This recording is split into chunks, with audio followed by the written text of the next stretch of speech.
પૂર્વ પ્રસંગમાં આપણે અંતઃકરણ પ્રબોધ ગ્રંથ સંપન્ન થયો અને આજે આપણે સિદ્ધાંત મુક્તાવલી ગ્રંથની શરૂઆત કરશું. થોડું આપણે ષોડશ ગ્રંથને અધ્યયન કરવામાં આપણે ક્રમ નથી લીધો, આડાવડા લીધા છે. એટલે બાલબોધ ગ્રંથ પછી સિદ્ધાંત મુક્તાવલી, બાલબોધ, યમનાષ્ટક, બાલબોધ અને સિદ્ધાંત મુક્તાવલી એ રીતના ક્રમ છે. તો બાલબોધ ગ્રંથમાં શ્રી આચાર્ય ચરણોએ ધર્મ, અર્થ, કામ અને મોક્ષ એમાં મુખ્યતયા મોક્ષની વિવેચના કરી છે. કેમ કે ધર્મશાસ્ત્રાણી નીતિશ્ચ કામશાસ્ત્રાણી ચક્રમાત ત્રિવર્ગ સાધકા નીતિ ન તન્નિર્ણય ઉચ્યતે. ધર્મ, અર્થ અને કામ જે છે એના શાસ્ત્રો છે, એમાં તમે એને જોઈ લો. એના વિશે હું કંઈ અહીંયા નિર્ણય આપતો નથી. શ્રી મહાપ્રભુજી બાલબોધમાં મોક્ષને સમજાવે છે. મોક્ષે ચત્વારી શાસ્ત્રાણી સ્વતઃ પરતઃ સ્વતઃ, સ્વતઃ અને પરતઃના ભેદથી મોક્ષ શાસ્ત્રોને સમજાવ્યા છે. અને પુષ્ટિ માર્ગ શું નથી એ વાત મહાપ્રભુજીને બાલબોધમાં સમજાવી છે કે હજી પણ જો આપણને મોક્ષની કામના હોય તો પ્લીઝ સ્ટોપ. મહેરબાની કરીને તમે પુષ્ટિ માર્ગમાં ન આવો. એટલે જો મોક્ષની પણ કામના હોય તો શ્રી મહાપ્રભુજી કહે છે કે ભાઈ મતી આવો યહ માર્ગ મેં. આ માર્ગમાં મોક્ષ નહીં મળે. મોક્ષની પણ જો કામના હોય તો ઘણા બધા માર્ગો છે. સ્વતઃ મોક્ષના પ્રકારો છે, પરતઃ મોક્ષના પ્રકારો છે. જે તમારે જોતો હોય એ માર્ગનું તમારે અવલંબન કરવું જોઈએ. કેમ કે લાંબી લાંબી લાઈન ઊભી ને એમાં આપણે ઊભી ગયા અનાજ કરિયાણું લેવા માટે, પરંતુ એ લાઈન જે છે કોઈ પેટ્રોલવાળાની હોય કે કોઈ કટલેરી લેવાની હોય તો પછી મહેનત માથે પડે આપણી.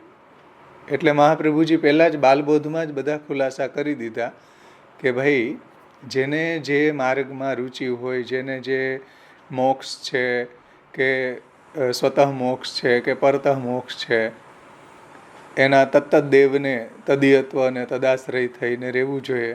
સાંખ્ય અને યોગ દ્વારા પણ સ્વતઃ મોક્ષના પ્રકારો મહાપ્રભુજીએ સમજાવ્યા છે. જેને જેમાં રુચિ હોય એ માર્ગને અવલંબન કરવું જોઈએ. પરંતુ જેને કૃષ્ણ જોતા હોય, કૃષ્ણનો ભજનાનંદ જેને જોતો હોય, ભગવત સેવા જેને પ્રાપ્ત કરવી હોય, એના માટે મહાપ્રભુજી સિદ્ધાંત મુક્તાવલી સમજાવે છે. મોક્ષની પણ કામના ન હોય, બીજી વાત તો જવા દો, બીજી બધી વૈષયિક ક્ષુદ્ર કામનાઓની વાત તો જવા દો, બીજી લોકાર્થિતાની વાત તો જવા દો, પરંતુ મોક્ષની પણ જો કામના ન હોય તો સિદ્ધાંત મુક્તાવલી શરૂ થાય, નહીતર સિદ્ધાંત મુક્તાવલી શરૂ ન થાય. એટલે કામચારસ્તુ લોકેસ્મિન બ્રહ્માદિભ્યો ન ચાન્યથા પરમાનંદ રૂપે તું કૃષ્ણ સ્વાત્મની નિશ્ચય. ભાઈ કામચાર હોય તો અન્ય દેવ દેવતાઓ છે, એ તમારો કામચારને પૂર્ણ કરી દેશે, પરંતુ પરમાનંદ રૂપે તું કૃષ્ણ સ્વાત્મની નિશ્ચય. જો પરમાનંદ જોતો હોય, કૃષ્ણ જોતા હોય તો તમે સિદ્ધાંત મુક્તાવલીમાં એન્ટર થાવ, અન્યથા ન થાવ. એ રીતના બાલબોધ અને સિદ્ધાંત મુક્તાવલી ગ્રંથની સંગતિ છે. આના પછી આપણે બાલબોધ લેવાનો જ છે, કેમ કે મેં એને ચતુશ્લોકી અને બાલબોધ સાથે આપણે લેશું. કેમ કે બંનેમાં પુરુષાર્થ વ્યવસ્થા સમજાવી છે કે પુષ્ટિમાર્ગી ધર્મ, અર્થ, કામ અને મોક્ષનું સ્વરૂપ શું હોઈ શકે અને મર્યાદા માર્ગી ધર્માર્થ, કામ, મોક્ષનું સ્વરૂપ શું છે, એનું આપણને તુલનાત્મક અધ્યયન થાય. એટલા માટે આ બે ગ્રંથો આપણે સાથે લેશું, બાલબોધ અને ચતુશ્લોકી. તો હવે આપણે તો સિદ્ધાંત મુક્તાવલી ગ્રંથની શરૂઆત કરતાં પહેલાં આપણે ષોડશ ગ્રંથ પરિચયમાંથી થોડી એની પૂર્વ ભૂમિકાનું અવગાહન કરશું. સિદ્ધાંત મુક્તાવલી ગ્રંથ છે એ અચ્યુતદાસ સનોઢિયા, જે મથુરામાં પહેલાં રહેતા, 10 વર્ષના હતા ત્યારથી જ એને એવો વૈરાગ્ય હતો અને ગિરિરાજની પરિક્રમા કરવા જાય છે, ત્યાં જ એનું મન લાગી જાય છે. પછી એ ત્યાં જ રહે છે અને મહાપ્રભુજીની સંગ થતાં મહાપ્રભુજીની કૃપાથી એને આચાર્ય ચરણો માનસીનું દાન કરી દે છે અને હંમેશા માનસીમાં મગ્ન રહેતા હતા અચ્યુતદાસ. તો શ્રી મહાપ્રભુજીએ સિદ્ધાંત મુક્તાવલી ગ્રંથ અચ્યુતદાસ સનોઢિયાને નિમિત્ત બનાવીને હરેક પુષ્ટિ ભક્તોને આ ગ્રંથ મહાપ્રભુજીએ સમજાવ્યો છે અને એની રચના વિક્રમ સંવંત 1555માં જતીપુરામાં કરી હતી. બાલબોધ ગ્રંથ જેના માટે મહાપ્રભુજીએ લખેલો છે નારાયણદાસ કાયસ્થ, અને સિદ્ધાંત મુક્તાવલી ગ્રંથ અચ્યુતદાસ માટે લખ્યો છે. તો થોડું એનું કમ્પેરિઝન અહીંયા ટીકાકાર સમજાવે છે ષોડશ ગ્રંથ પરિચયમાં કે બાલબોધવાળા નારાયણદાસ અને અચ્યુતદાસના ચરિત્રોમાં ઘણી બાબતોમાં સમાનતા પણ છે અને નિર્દેશ કરી શકાય એવો તફાવત પણ છે. નારાયણદાસને શ્રી મહાપ્રભુજીએ સ્વરૂપ સેવા પધરાવવાનો ઇનકાર કરી દીધો હતો. હવે નારાયણદાસ એકાઉન્ટમાં એટલા બિઝી હતા કે તો શું સેવા નાહી નિભેગી, એ પરાઈ ચાકરી કરવી, એમાં સમય કેવી રીતના પ્રાપ્ત થાય ભગવત સેવાનો. એટલે નારાયણદાસને શ્રી મહાપ્રભુજીએ સ્વરૂપ સેવા પધરાવી ન દીધી, હસ્તાક્ષર પધરાવી દીધા અને એને ભોગ ધરીને લેવાનું કહ્યું હતું. અને જ્યારે અચ્યુતદાસજીને શ્રી ગોવર્ધનધરની સેવામાં નિયુક્ત કરવા મહાપ્રભુજી ઈચ્છતા હતા. જો નારાયણદાસને મહાપ્રભુજીએ કહ્યું કે ભાઈ તારાથી સ્વરૂપ સેવા નહીં નભી શકે, અને અચ્યુતદાસને મહાપ્રભુજી શ્રીનાથજીની સેવામાં નિયુક્ત કરવા ઈચ્છતા હતા. નારાયણદાસનું વ્યાવૃત્તિમય અનેક વ્યસ્તતાઓથી ઘેરાયેલું જીવન હોવાના કારણે તેમનાથી સ્વરૂપ સેવા નભાવવાની શક્યતા ન હતી. એવું એનું જીવન જ એવું હતું. એવા બીજી લાઈફની અંદર ભગવત સેવા ન થઈ શકે. સેવા માટે થોડો સમય બી જોઈએ, ભલે એક કાલ કરે તો પણ થોડો તો સમય જોઈએ ને. આવું સાવ બીજી જીવન છે એની અંદર સેવા શક્ય નથી એમ. એટલે મહાપ્રભુજીએ નારાયણદાસને સેવા ન પધરાવી દીધી. જ્યારે અચ્યુતદાસના ચરિત્રના અવલોકનથી તેમની વૃત્તિ સર્વથા અવ્યાવૃત, કશી જ વ્યસ્તતા વગરનું જીવન હતું એનું. અવ્યાવૃત હતા, આનંદથી વ્રજની અંદર વિહાર કરતા હતા, ભગવાનની લીલાસ્થલીઓનું દર્શન કરતા હતા. તો એ તો સાવ અવ્યાવૃત હતા. એટલે વ્યાવૃત્તિ વગરનું જીવન જીવવાની એની વૃત્તિ હતી. આથી તનુવિત્તજા સેવા અથવા તો ગૃહ સેવાના પ્રકારના નિર્વાહનો તો પ્રશ્ન જ નહોતો, કેમ કે સાવ અવ્યાવૃત હતા. તેથી ગોવર્ધનધરની કેવલ તનુજા સેવા કરવાને બદલે તેમને સીધું જ શ્રી મહાપ્રભુજી પાસેથી માનસી સેવાનું વરદાન જ માગી લીધું અચ્યુતદાસજીએ કે ભાઈ મને માનસીનું દાન કરી દો અને હું હંમેશા લીલા રસમાં મગ્ન રહું એવી મારી ઉપર કૃપા કરો. એવું જ એને મહાપ્રભુજી પાસે માગી લીધું હતું. અને વિરક્ત દશામાં હતા, અવ્યાવૃત હતા, તો એને માટે તનુવિત્તજા સેવા કે ગૃહ સેવાના પ્રકારનો નિર્વાહનો તો પ્રશ્ન જ નહોતો. એટલે શ્રી આચાર્ય ચરણોએ ગોવર્ધનનાથજીની સેવામાં એને નિમણૂક કરવાની વાત કરી હતી. પરંતુ અચ્યુતદાસે શું કહ્યું હતું એ આગળ ટીકાકાર સમજાવે છે. કે ભાઈ મને તો માનસી સેવાનું જ વરદાન આપો. અને માનસી સેવાનું વરદાન એને મહાપ્રભુજી પાસે, આચાર્ય ચરણો પાસે માંગી લીધું. જેવી રીતના નારાયણદાસને સ્વરૂપ સેવાના અનુકલ્પ રૂપે મુખ્ય સેવા વિધિની અવેજીમાં ગુરુની આજ્ઞા અનુસાર કરવાનો જે ગૌણ સેવા વિધિ છે એને અનુકલ્પ કહેવાય છે. તો સેવાનો અનુકલ્પ રૂપે શ્રી મહાપ્રભુજી એને શ્રી હસ્તાક્ષરની સેવા દ્વારા ઉત્કટ ભાવનું દાન કર્યું. હસ્તાક્ષરની સેવા કરતા હતા, એને ભોગ ધરી અને લેતા હતા. અને એક માણસ પણ એને રાખ્યો હતો કે ભાઈ ભૈયાજી ગોકુલ કબ ચલેંગે. આવું સાંભળતા જ લીલા રસમાં મગ્ન થઈ જતા હતા. હૃદય એનું આર્દ્ર થઈ જતું હતું. ભગવદ્ લીલા રસમાં એ આપ્લાવિત થઈ જતા હતા. તો એ રીતના એને એવું ઉત્કટ ભાવનું દાન શ્રી મહાપ્રભુજીની કૃપાથી થયું હતું. એવી જ રીતના અચ્યુતદાસજીને પ્રથમ તનુવિત્તજા સેવા એટલે તત્સિદ્ધે તનુવિત્તજા માનસી સાપરામતા. તો તનુવિત્તજા સેવા પછી માનસી સેવાના સિદ્ધાંત માન્ય ક્રમ વગર જ સિદ્ધિ ફલરૂપા માનસી સેવાનું દાન શ્રી મહાપ્રભુજીએ એને પ્રમેય બલથી કરી દીધું. આ શ્રી મહાપ્રભુજીનું પ્રમેય બલ છે કે ભાઈ તનુવિત્તજા વગર જ એને આચાર્ય ચરણોએ માનસી સાપરામતાનું દાન કર્યું. અને પાછું એને સિદ્ધાંત મુક્તાવલી સમજાવ્યું કે ભાઈ માનસી સાપરામતા સુધી પહોંચવા માટે પહેલાં શું કરવું જોઈએ. પહેલાં તત્સિદ્ધે તનુવિત્તજા કરવી જોઈએ, તો પછી માનસી સાપરા થશે. એટલે સિદ્ધાંત મુક્તાવલી તથા સંબંધિત વાર્તાનું અવલોકન કરવાથી એ સમજાય છે કે જેવી રીતના વિરાટ સ્વરૂપના સાક્ષાત્કાર સમયે ભગવાન શ્રી કૃષ્ણ અને અર્જુનજી વચ્ચે કંઈક એક મીઠો વિવાદ થયો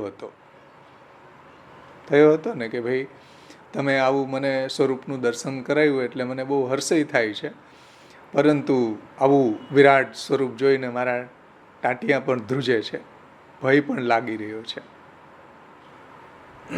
તો એવો મીઠો વિવાદ ત્યાં થયો હતો ભગવદ્ ગીતામાં. એવો જ મીઠો વિવાદ શ્રી મહાપ્રભુજી અને અચ્યુતદાસ વચ્ચે થયેલો હોવો જોઈએ. શ્રી કૃષ્ણ પોતાના વિરાટ સ્વરૂપની મહત્તા અને એની દેવ દુર્લભતા સમજાવી રહ્યા છે ત્યાં અર્જુનજીને કે નાહમ વેદેર ન તપસા ન દાનેન ન ચ ઇજ્જયા શક્ય એવમ વિધો દ્રષ્ટવામસી મામ યથા વગેરે વગેરે શ્લોકો દ્વારા. તો આવા વિરાટ સ્વરૂપની મહત્તા અને એની દેવ દુર્લભતા કે દેવતાઓને પણ આવા સ્વરૂપનું દર્શન દુર્લભ છે વગેરે એ ભગવાન સમજાવી રહ્યા છે અર્જુનજીને. પરંતુ અર્જુનજી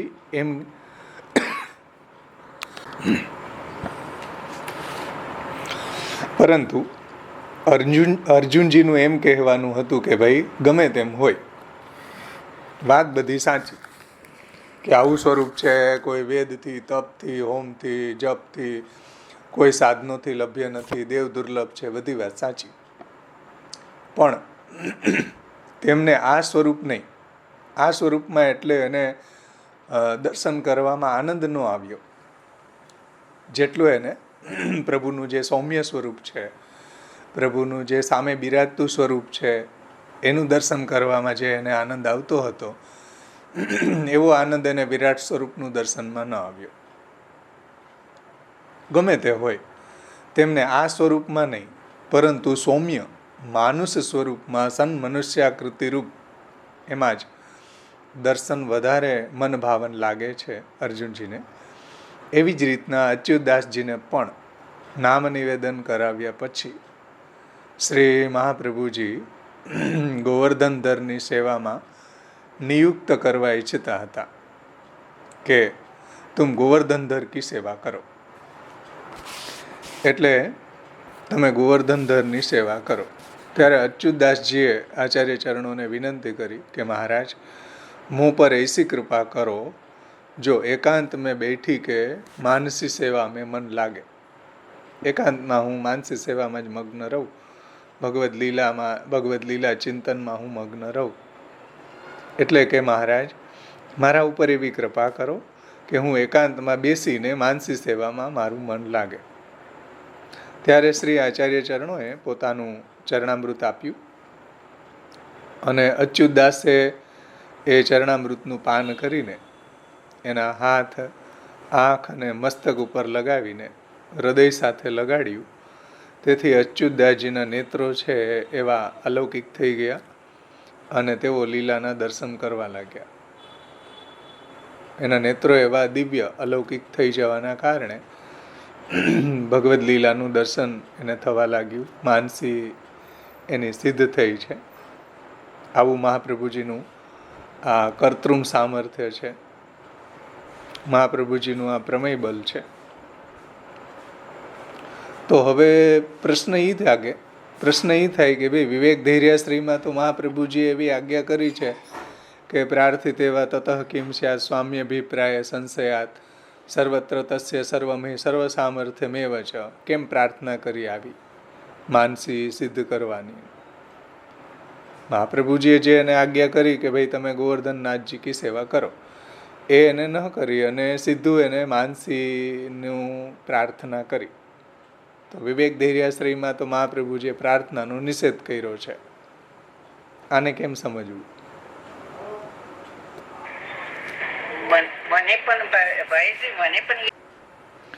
કે આમ તો સ્વામીના અભિપ્રાયમાં સંશય હોય તો પ્રભુના ગુણગાન કરીને કંઈક માગવાથી શું થાય?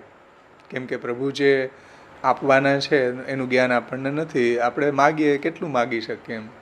પ્રભુ આપણને ઘણું બધું આપવા ઈચ્છતા હોય તો પ્રાર્થિત એવા તતઃ કિમ સ્યાત્ સ્વામ્ય અભિપ્રાય સંશયાત સર્વત્ર તસ્ય સર્વમય સર્વ સામર્થ્યમેવ ચ. બધી જગ્યાએ બધું એનું છે અને સર્વ સામર્થ્ય પણ એનું છે, આપવાનું સામર્થ્ય પણ એનું છે. તેમજ સર્વ સામર્થ્ય પણ એમનું જ છે. વિવેક ધૈર્યાશ્રયમાં આ વાત સમજાવી છે. એનો સિદ્ધાંત બધા જ શરણાગત જીવોને લાગુ થાય છે. જેટલા બી ભક્તિ માર્ગમાં આવ્યા એ બધાને આ મહાપ્રભુજીનો સિદ્ધાંત લાગુ પડે છે કે ભાઈ પ્રાર્થના ન કરવી. એમ છતાં પણ સ્નેહના આવેશમાં ભક્ત ક્યારેક કાંઈ ને કાંઈ માગી જ લે છે. આ વીકનેસ છે ભક્તની કે ભાઈ એમ છતાં પણ ક્યારે ભક્ત છે એ સ્નેહના આવેશમાં એની મસ્તીમાં ક્યારેક પ્રભુ પાસે માગી જ લે છે કે મહાપ્રભુજી પાસે માગી જ લે છે સ્નેહના આવેશમાં. અને ભગવાનને પણ કૃપાના આવેશમાં દેવું જ પડે છે. ભગવાન પણ એવા કૃપાના આવેશની અંદર એવું આપવું પણ પડે છે, આપે પણ છે. ભક્ત જ્યારે ભક્તિના આવેશમાં એવું માગી લે છે તો ભગવાન પણ એને કૃપાના આવેશમાં એવું પ્રદાન કરી દે છે. કેમ કે પુષ્ટિ માર્ગમાં અનુગ્રહ નિયામક છે, જે સિદ્ધાંત મુક્તાવલીમાં જ આવશે. અનુગ્રહો પુષ્ટિ માર્ગે નિયામક ઇતિ સ્થિતિ. અનુગ્રહ નિયામક છે ભાઈ. પ્રભુ આપી દે, માગ્યા વગરે આપી દે. ને ક્યારેક ભક્તિના આવેશમાં માગી લે ભક્ત તો ભગવાન એ પણ આપી દે છે. એવી નિર્ધારણા છે જે સિદ્ધાંત મુક્તાવલીમાં આગળ નિરૂપાયેલી. અનુગ્રહશીલતા અથવા ભક્ત પરવસતાનું રહસ્ય કેટલાક ભક્તોને હાથ લાગી જાય છે. એટલે ભગવાન છે ભક્ત પરવશ છે, આ રહસ્ય કેટલાક ભક્તોના હાથમાં આવી જાય છે કે ભક્તોને હાથ લાગી જતું હોય છે. અને એ પ્રમાણે જેવો પ્રભુના સ્વભાવનો લાભ લઈ લે છે કે પ્રભુ છે એ પણ કૃપાના આવેશમાં દઈ દે છે. તો આવો જે પ્રભુનો સ્વભાવ છે એ પ્રભુના સ્વભાવનો લાભ કેટલાક ભક્તો લઈ લે છે. એવા અગ્રગણ્ય ભક્તોમાં અચ્યુતદાસ પણ એક છે. આવા અગ્રગણ્ય, આવા શ્રેષ્ઠ ભક્તોની અંદર એક અચ્યુતદાસજી પણ એવા છે કે એને ભક્તિના આવેશમાં માગી લીધું. ત્યારે શ્રી આચાર્યજીએ સિદ્ધાંત મુક્તાવલીની રચના કરીને તેનું પઠન કરાવ્યું અચ્યુતદાસજીને. પરિણામે તેઓ માનસીમાં મગ્ન થયા અને તેઓ ગોવિંદ કુંડની પાસે ગુફામાં રહેતા હતા.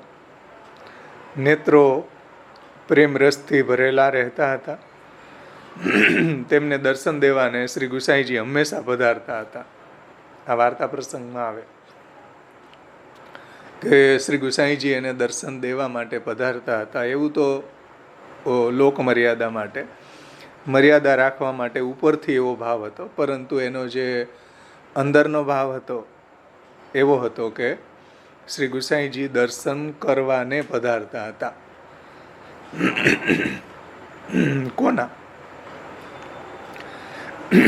કોના દર્શન કરવા પધારતા હતા?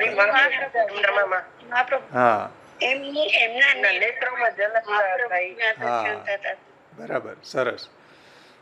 શ્રી આચાર્ય ચરણો અચ્યુતદાસજીના નેત્રોમાં બિરાજમાન હતા અને એવું દર્શન ગુસાઈજીને થતું હતું. એટલે લોક મર્યાદા રાખવા માટે ઉપરથી એવો ભાવ બતાવતા હતા કે ભાઈ ગુસાઈજી છે અચ્યુતદાસજીને દર્શન દેવા માટે પધારે છે, પરંતુ હકીકત એ હતી કે ગુસાઈજી દર્શન કરવા પધારતા હતા, જેનાથી શ્રી ગુસાઈજીને આચાર્યજીનો અનુભવ થતો હતો. અચ્યુતદાસજીના નેત્રોમાં શ્રી મહાપ્રભુજી ઝળકી રહેતા હતા. મહાપ્રભુજીનું દર્શન અચ્યુતદાસજીના નેત્રોમાં ગુસાઈજીને થતું હતું, એવું ભાવ પ્રકાશમાં ત્યાં હરિરાયજીએ કહ્યું છે. એ સિવાય પણ હરિરાયજીએ એ વાત પણ કહી છે કે ભાઈ શ્રીનાથજી છે એને કેવી સામગ્રી આરોગ્યા છે, ઠાકોરજીએ પ્રસન્નતાથી સેવા અંગીકાર કરી છે. આવું બધું વાર્તાલાપ ગુસાઈજીને અચ્યુતદાસજી સાથે થતો હતો. અને ત્યાં અચ્યુતદાસજી જે ગોવિંદકુંડની ગુફામાં હતા છતાં પણ શ્રીનાથજીને કેવી સેવા ગમે છે, કેવી સામગ્રી આપ આરોગે છે, આવું બધું ગુસાઈજી પૂછતા હતા અચ્યુતદાસજીને, અને અચ્યુતદાસ એને કહેતા હતા, કેમ કે એને એવી લીલાની માનસી સિદ્ધ હતી. એટલે શ્રીનાથજીનો પણ અનુભવ હતો. પેલા ભગવાન દાસજી હતા ને, બાલભોગની સામગ્રી સિદ્ધ કરતા હતા. એક વખત એમનાથી સામગ્રી બળી ગઈ હતી ને, એવી સામગ્રી એમને ધરાઈ હતી, તો ગુસાઈજી એમને કહ્યું કે તને સેવામાંથી કાઢી દઈશું. તો પછી રડતા હતા અચ્યુતદાસ કે તમે અમે સેવકના આવી રીતના કરશો તો અમે ક્યાં જઈશું? એટલે એમને અનુભવ બતાવતા હતા શ્રીનાથજી. એટલે પછી અચ્યુતદાસજીએ પાછી ભલામણ કરી ગુસાઈજીને કે ભાઈ ભગવાનદાસજીને તમે ફરીથી સેવામાં રાખો, આવી રીતના તમે જીવના દોષ સામુ જોશો તો જીવનો ઉદ્ધાર કેવી રીતના થશે? એટલે ફરીથી ગુસાઈજીએ પણ ભગવાનદાસજીને ફરીથી સેવામાં અચ્યુતદાસજીના કહેવાથી ફરીથી રાખ્યા છે. એ પણ પ્રસંગ ત્યાં આપેલો છે. વસ્તુતઃ પુષ્ટિ માર્ગમાં અનુગ્રહ જ નિયામક છે. ભક્તોનો તેમ ભગવાનનો પણ ભક્તિની સાધનામાં તેમજ ભક્તિના ફલદાનમાં પણ અનુગ્રહ જ નિયામક છે.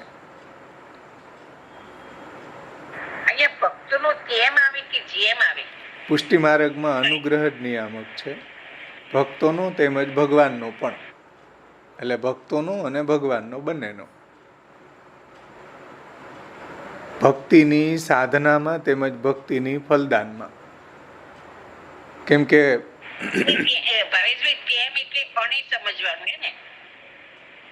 ભક્તોનો તેમજ ભગવાનનો,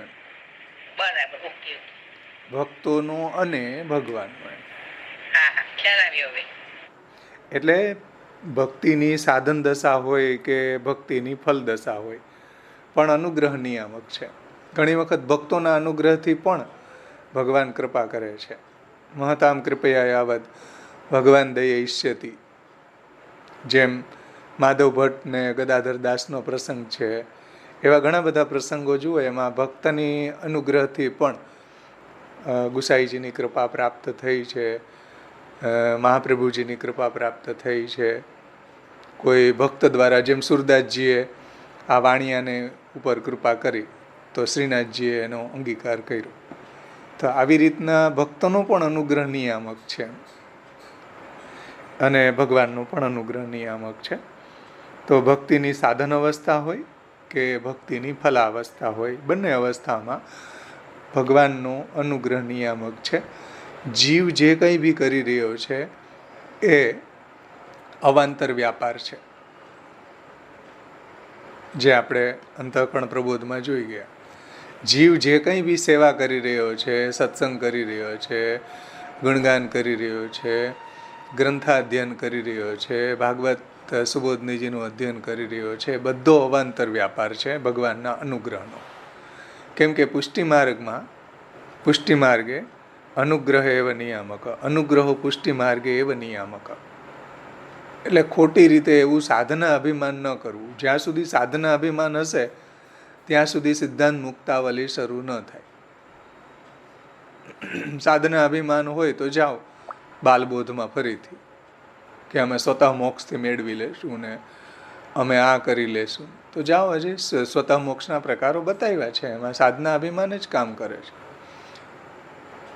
અમે આ સાધન કરીને મોક્ષ મેળવી લેશું, મેળવી શકો છો, પરંતુ જ્યાં સુધી ભગવાનના કૃપાબલનું આપણને અહેસાસ નથી કે અનુગ્રહો પુષ્ટિ માર્ગે નિયામક ઇતિ સ્થિતિ, ત્યાં સુધી સિદ્ધાંત મુક્તાવલી શરૂ ન થાય.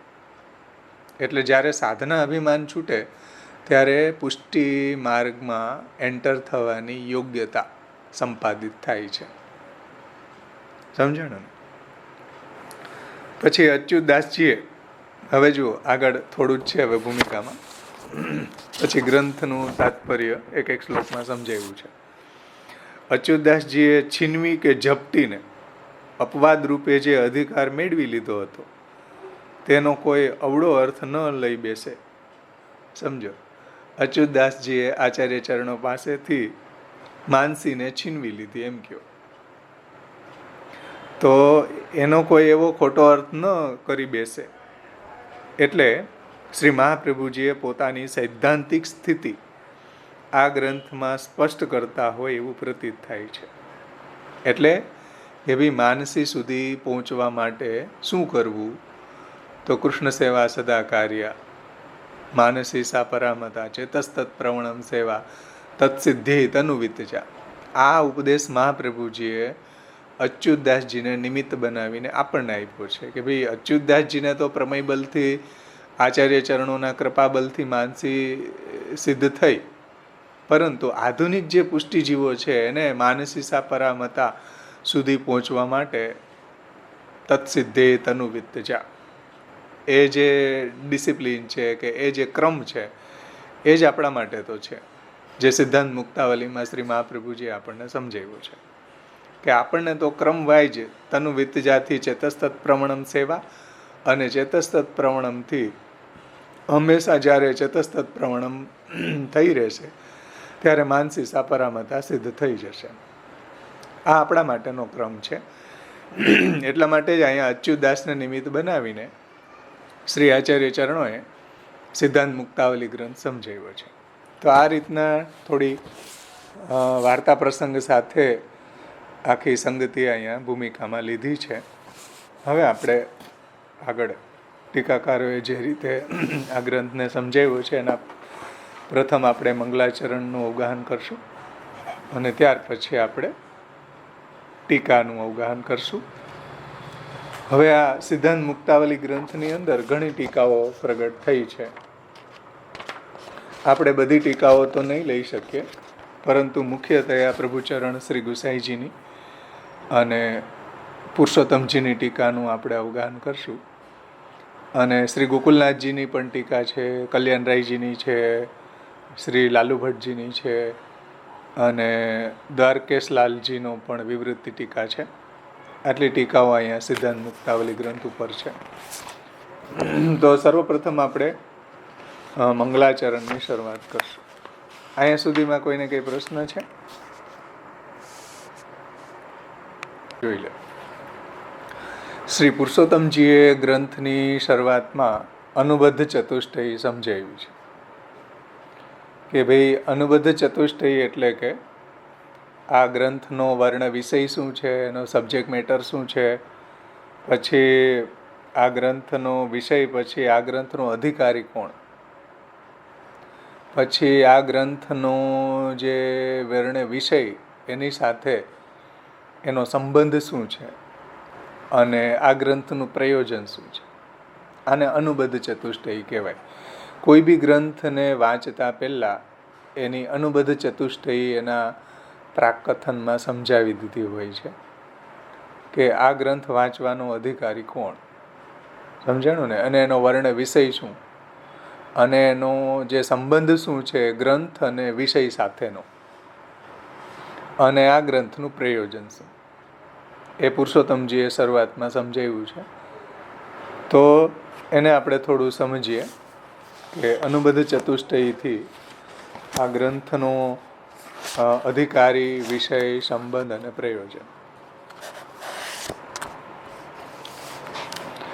હવે ગ્રંથની શરૂઆતમાં નત્વામ હરિ પ્રવક્ષ્યામિ સ્વસિદ્ધાંત વિનિશ્ચયમ, તો હરિને નમન કરીને એ મંગલાચરણમાં ગ્રંથની પ્રતિજ્ઞા કરી છે. અને ગ્રંથના આરંભમાં આ ગ્રંથનો વિષય શું છે, અધિકારી કોણ છે, અને સંબંધ અને પ્રયોજન, એ 4 વાતને પુરુષોત્તમજી અહીંયા સમજાવી છે.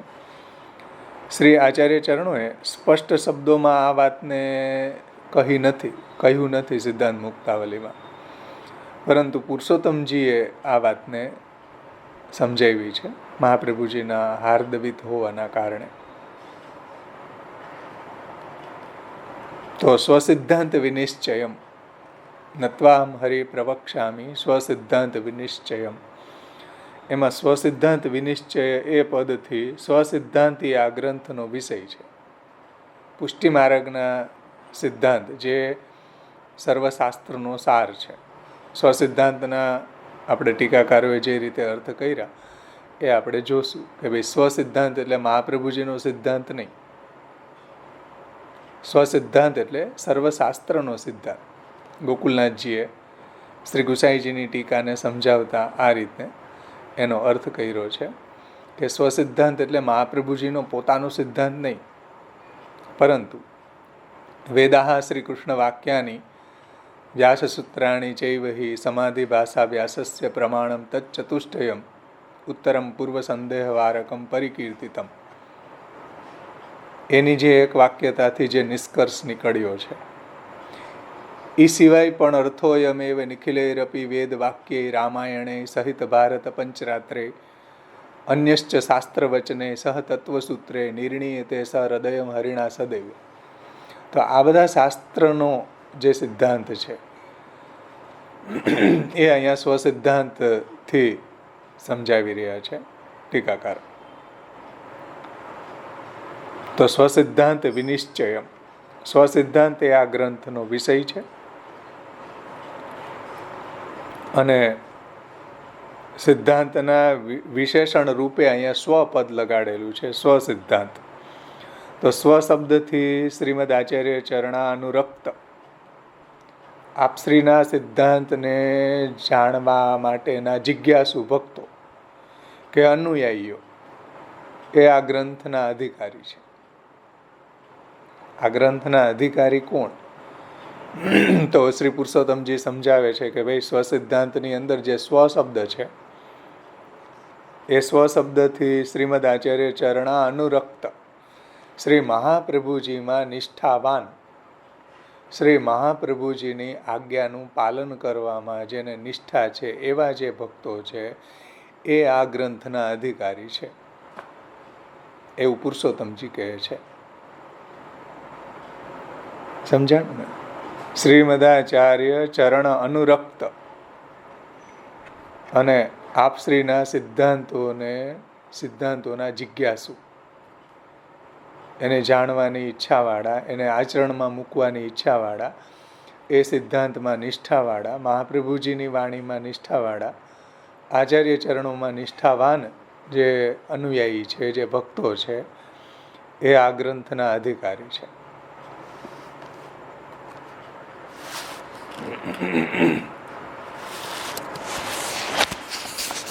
ત્યાર પછી આ ગ્રંથનો સંબંધ શું છે, ગ્રંથ અને વિષય સાથેનો સંબંધ, એ વાતને પુરુષોત્તમજી સમજાવે છે કે પ્રતિપાદ્ય પ્રતિપાદક ભાવ એ અહીંયા સંબંધ છે. એવી ગ્રંથ છે એની સાથે વિષયનો સંબંધ પ્રતિપાદ્ય પ્રતિપાદક ભાવ છે. વાદ ગ્રંથ હોય જેમ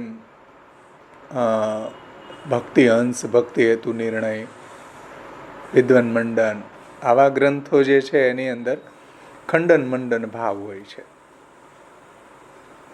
સમજાણું ને? જેમ અહીંયા પ્રતિપાદ્ય પ્રતિપાદક ભાવ છે, એવી રીતના કોઈ સ્તુતિ ગ્રંથો હોય તો સ્તુત્ય સ્તુત્યાત્મક ભાવ હોય.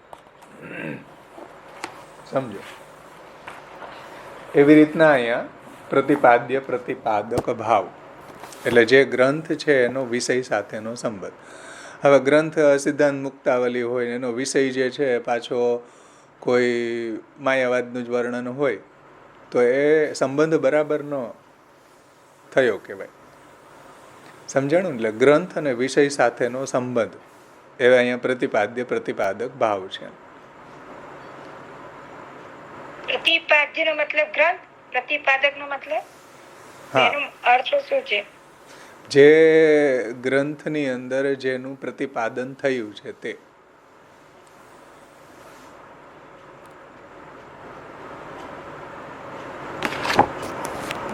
જે એનો સબ્જેક્ટ મેટર છે એની સાથેનો એનો ગ્રંથ સાથેનો સંબંધ, એનો સમન્વય થવો જોઈએ ને. એમ તમે કોઈ ગ્રંથ વાંચવા બેઠા કે ચાલો ભક્તિવર્ધની, તો તમે એવા હેતુથી જ વાંચવા બેઠા હશો કે ભક્તિનું જેમાં વર્ધનના ઉપાયો બતાવ્યા હોય એવો જ આ ગ્રંથ છે ને મારે ભક્તિનું વર્ધન કરવું છે. તો જુઓ, ભક્તિવર્ધની અને અંદર જે વર્ણ એનો જે સબ્જેક્ટ મેટર છે, જે વર્ણ વિષય છે એનો સંબંધ તો જોડાવો જોઈએ ને. એમ હવે તમે તો બેસી ગયા ચાલો ભક્તિવર્ધની વાંચવા, પણ અંદરથી કંઈક બીજી જ વાત નીકળે તો મહેનત માથે પડે ને વાંચવા વાળાની. એટલે સંબંધ પણ જોડાવો જોઈએ ગ્રંથ સાથેનો, ગ્રંથ અને વિષય સાથેનો. એ રીતે અહીંયા ગ્રંથ અને વિષયનો સંબંધ છે પ્રતિપાદ્ય પ્રતિપાદક ભાવ. સમજી શકીએ કે જેમ મધુરાષ્ટક છે કે એવા જે સ્તુતિના ગ્રંથો હોય એમાં સ્તુત્ય એની અંદર સ્તુત્ય સ્તુતક ભાવ હોય છે. જે ગ્રંથ સ્તુતિનો છે અને અંદર પણ સ્તુતિ છે, બેનો સંબંધ તો જોડાવો જોઈએ ને. એટલે સ્તુત્ય સ્તુત્યક ભાવ.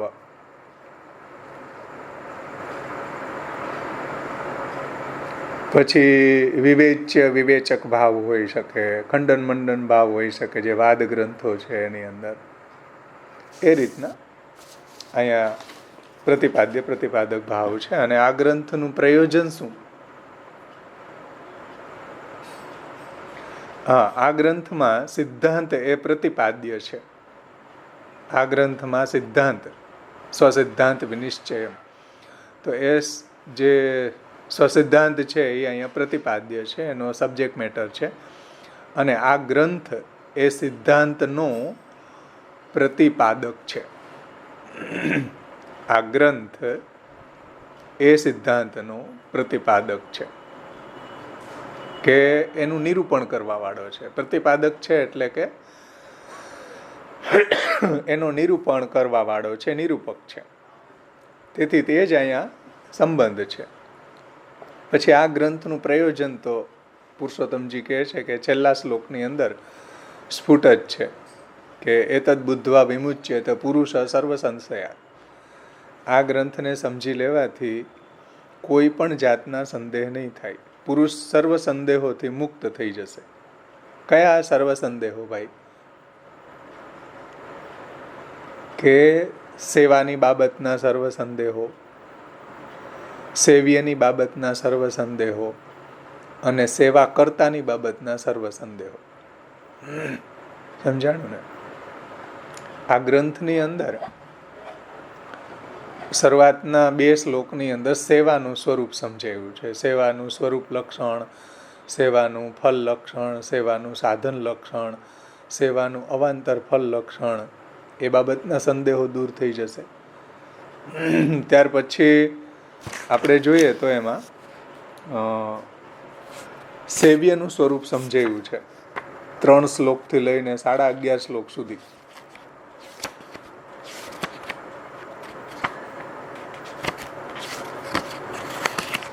ત્રણ થી 11.5 શ્લોક સુધી સેવ્યનું સ્વરૂપ સમજાયું છે.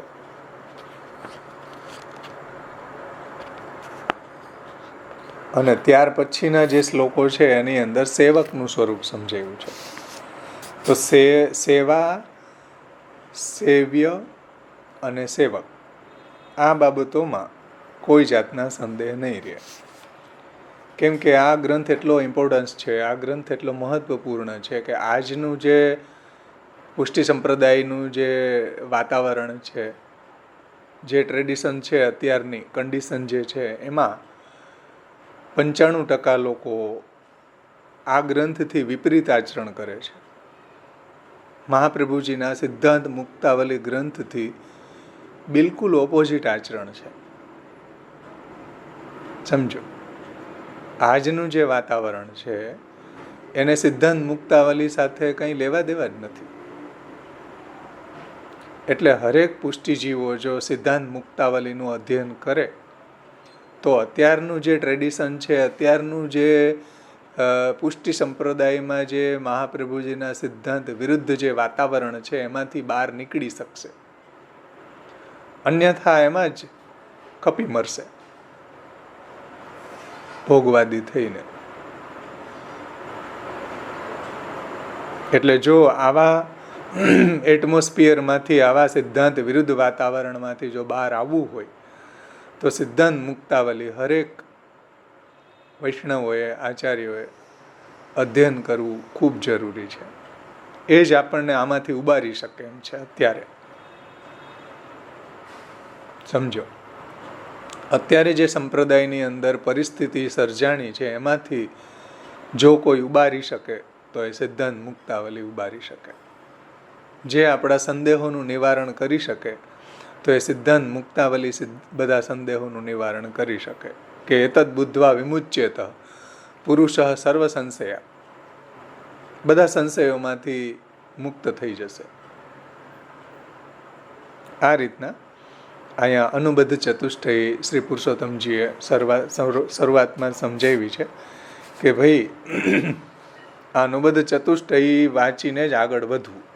કોઈ પણ જગ્યાએ કોઈ બી ગ્રંથને વાંચતા પહેલાં કે આ ગ્રંથનો અધિકારી કોણ છે, પછી આનો વર્ણ્ય વિષય શું છે, સંબંધ અને છેલ્લે પ્રયોજન, આ સમજવું ખૂબ જરૂરી હોય છે.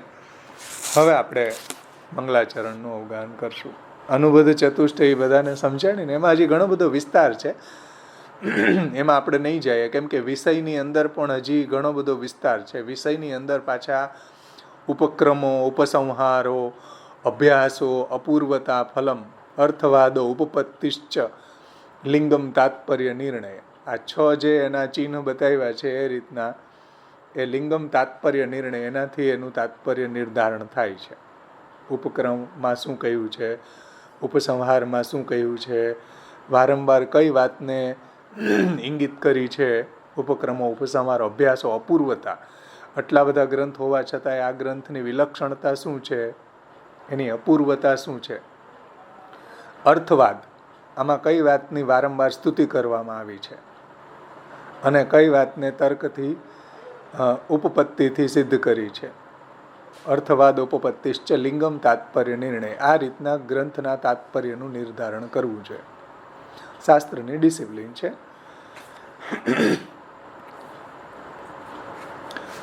કે એમના હાથમાં આવ્યો અને વાંચવા લાગી ગયા એવું ન હોવું જોઈએ.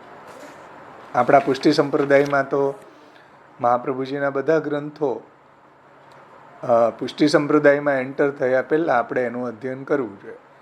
તો આપણને સમજ આવે કે ભાઈ આપણે કઈ દિશામાં જવું છે, એનું પ્રયોજન શું છે, એનું ગંતવ્ય શું છે, એનો મેઇન ગોલ શું છે, શું આપણી સાધના પ્રણાલી શું છે. આ બધું સમજવું બહુ જરૂરી છે. બ્રહ્મસંબંધ લઈ લેવું પર્યાપ્ત નથી. શરણ દીક્ષા અને બ્રહ્મસંબંધ લઈ લેવું એ પર્યાપ્ત નથી.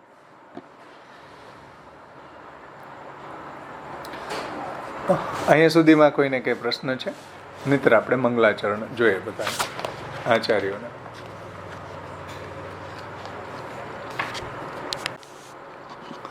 પ્રથમ પ્રભુચરણ શ્રી ગુસાઈજી મંગલાચરણમાં આજ્ઞા કરે છે.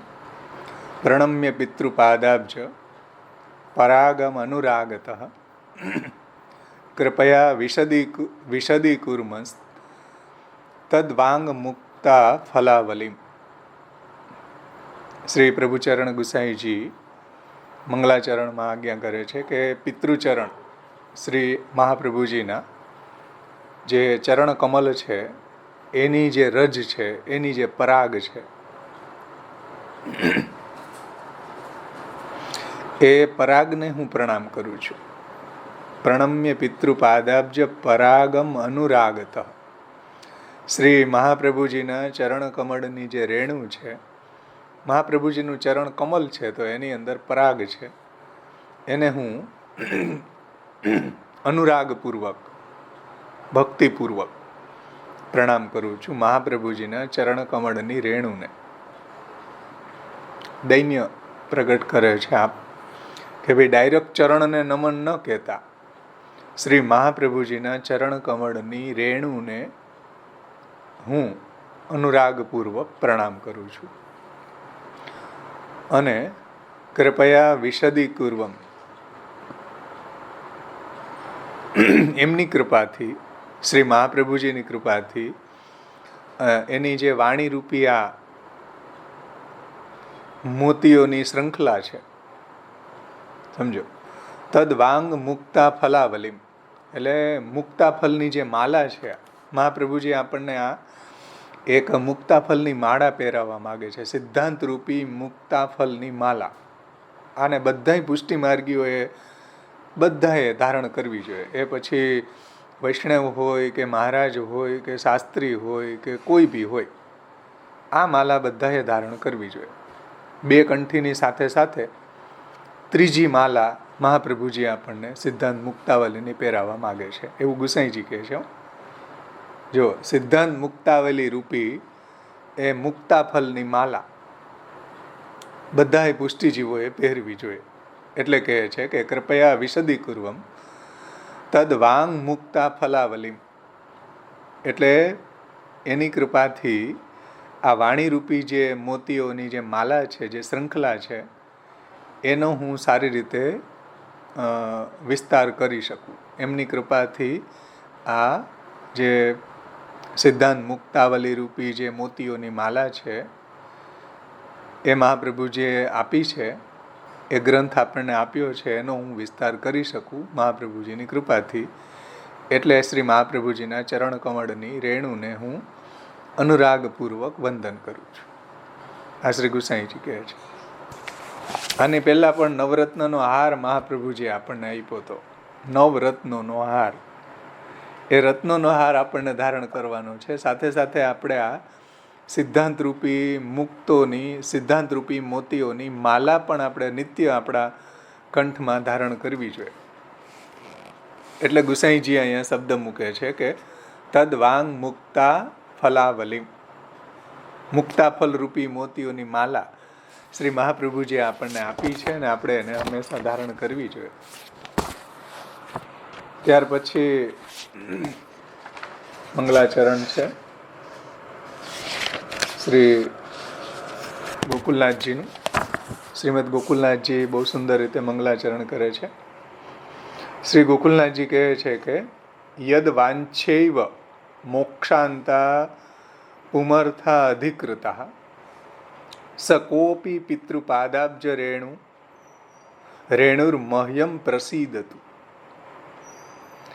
કે जिसकी मात्र कामना करने से ही, જેની માત્ર કામના કરવાથી જ, ઈચ્છા માત્રથી જ મોક્ષ સુધીના સમસ્ત પુરુષાર્થો હસ્તગત થઈ જાય છે, પ્રાપ્ત થઈ જાય છે.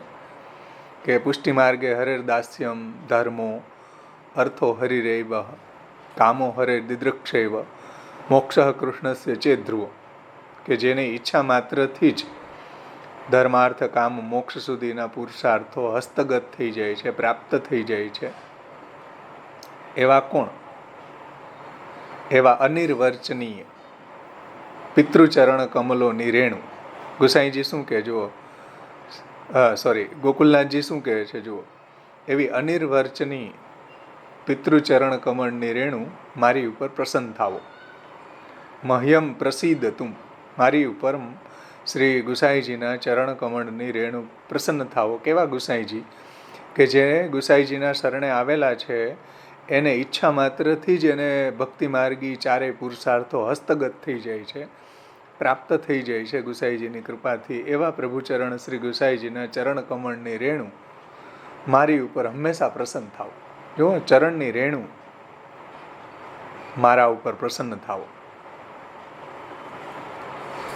ચરણમાં હજી કાંઈ ઉદ્ધતાઈ લાગતી હશે આચાર્યોને, ગોકુલનાથજીને, કે ભાઈ ચરણ કમલ મારા ઉપર પ્રસન્ન થાવો, એવું નહીં કહેતા. આચાર્ય ગુસાઈજીના ચરણ કમળની રેણુ મારા ઉપર પ્રસન્ન થાવો, એવું કહી રહ્યા છે. શ્રી પુરુષોત્તમજી મંગલાચરણમાં કહે છે કે પ્રણમ્ય શ્રીમદાચાર્યાન પ્રભુન શ્રી વિઠ્ઠલેશ્વરાન. શ્રી આચાર્યજી મહાપ્રભુજી અને શ્રી વિઠ્ઠલેશ પ્રભુના ચરણ કમળમાં હું પ્રણામ કરું છું. પ્રણમ્ય શ્રીમદાચાર્ય પ્રભુન શ્રી વિઠ્ઠલેશ્વરાન તત્કૃપાતો યથા બુદ્ધિ તદુક્તિર વિવૃણોત્યયમ. એટલે શ્રી મહાપ્રભુજી અને પ્રભુચરણ શ્રી ગુસાઈજીને હું પ્રણામ કરું છું. અને એમણે જે આ ગ્રંથ પ્રગટ કર્યો, શ્રી મહાપ્રભુજીએ ગ્રંથ પ્રગટ કર્યો અને શ્રી ગુસાઈજીએ એની ઉપર વિવૃત્તિ લખી. કેમ કે બધા ટીકાકારોએ જે વ્યાખ્યાન કર્યું છે ગુસાઈજીની વિવૃત્તિ ઉપર વ્યાખ્યાન કરેલું છે. તેથી અહીંયા પુરુષોત્તમજી કહે છે કે તત્કૃપાતો યથા બુદ્ધિ તદુક્ત વિવૃણોત્યયમ. એણે જે આ મહાપ્રભુજીએ જે આ ગ્રંથને પ્રગટ કર્યો છે અને પ્રભુચરણોએ જે એની ઉપર વિવૃત્તિ લખી છે એને હું યથા બુદ્ધિ યથામતિ એનું હું વિવરણ કરવા જઈ રહ્યો છું. શ્રી મહાપ્રભુજી અને પ્રભુચરણ શ્રી ગુસાઈજીના ચરણ કમળમાં વંદન કરીને.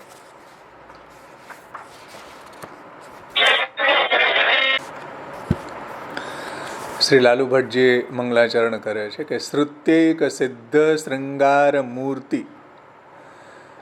મૂર્તિમ આનંદ વિગ્રહમ ગોવર્ધનધરમ વંદે શ્રી રાધા પ્રાણ વલ્લભમ. ઠાકોરજી કેવા છે એના બધા વિશેષણો લાલુ ભટ્ટજી આપે છે કે એકમાત્ર શ્રુતિ છે સિદ્ધ, વેદેશ્ચ સર્વે અહમેવ વેદ્ય, શ્રુત્યૈક સિદ્ધમ. પુરુષોત્તમ કેવા છે, પરબ્રહ્મ કેવા છે, એકમાત્ર શ્રુતિથી સિદ્ધ છે. વેદેશ્ચ સર્વે અહમેવ વેદ્ય. પછી શૃંગાર મૂર્તિ છે, સાક્ષાત આનંદ માત્ર કર પાદ મુખોદરાદિ. અને આનંદ વિગ્રહ, આનંદ વિગ્રહ છે આપનું, શ્રી વિગ્રહ છે, આનંદ ઘન છે, આનંદ માત્ર કર પાદ મુખોદરાદિ છે. અને રાધા પ્રાણ વલ્લભમ, શ્રી રાધા પ્રાણ વલ્લભ એવા કોણ? ગોવર્ધન ધરમ, શ્રી ગોવર્ધનધરને હું વંદે યાની વંદન કરું છું. કેવા ગોવર્ધનધરને વંદન કરે છે કે જે શ્રુતિથી સિદ્ધ છે, શ્રુતિથી જ માત્ર સિદ્ધ છે, જે શૃંગાર મૂર્તિ છે, સાક્ષાત રસરૂપ છે, રસો વૈસહ છે, જે આનંદ ઘન છે, જે શ્રીમદ રાધાજીના પ્રાણ વલ્લભ છે, રાધિકાજીના પ્રાણ વલ્લભ છે, એવા ગોવર્ધનધરને હું વંદન કરું છું. ત્યાર પછી આ રીતના ઠાકોરજીને વંદન કરીને લાલુ ભટ્ટજી શ્રી મહાપ્રભુજીને વંદન કરે છે, શ્રી પ્રભુચરણ શ્રી ગુસાઈજીને વંદન કરે છે. નમામિ શ્રીમદાચાર્યન પ્રભુ શ્રી વિઠ્ઠલેશ્વરાન યત કૃપાતો વ્રજાધીશ સેવનમ પ્રાપ્નુયાન નરઃ. બહુ મીઠી વાત કરે છે લાલુ ભટ્ટજી કે શ્રી આચાર્યજી મહાપ્રભુજી અને પ્રભુચરણ શ્રી વિઠ્ઠલેશ્વર શ્રી ગુસાઈજીને નમન કરું છું. કેમ? યત કૃપાતો, એમની કૃપાથી જીવ છે વ્રજાધીશ સેવનમ, વ્રજાધીશ ભગવાન શ્રી કૃષ્ણની સેવા પ્રાપ્ત કરે છે. જુઓ લાલુ ભટ્ટજી શું કહે છે કે શ્રી મહાપ્રભુજી શ્રી ગુસાઈજી પ્રભુચરણને હું વંદન કરું છું કે યત કૃપા તો જેમની કૃપાથી, એમની કૃપા ન હોય તો વ્રજાધીપની પ્રાપ્તિ ન થાય.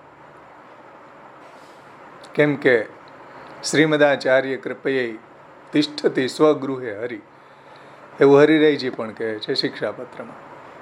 તો યત કૃપા તો વ્રજાધીશ સેવનમ પ્રાપ્નુયાન નરઃ.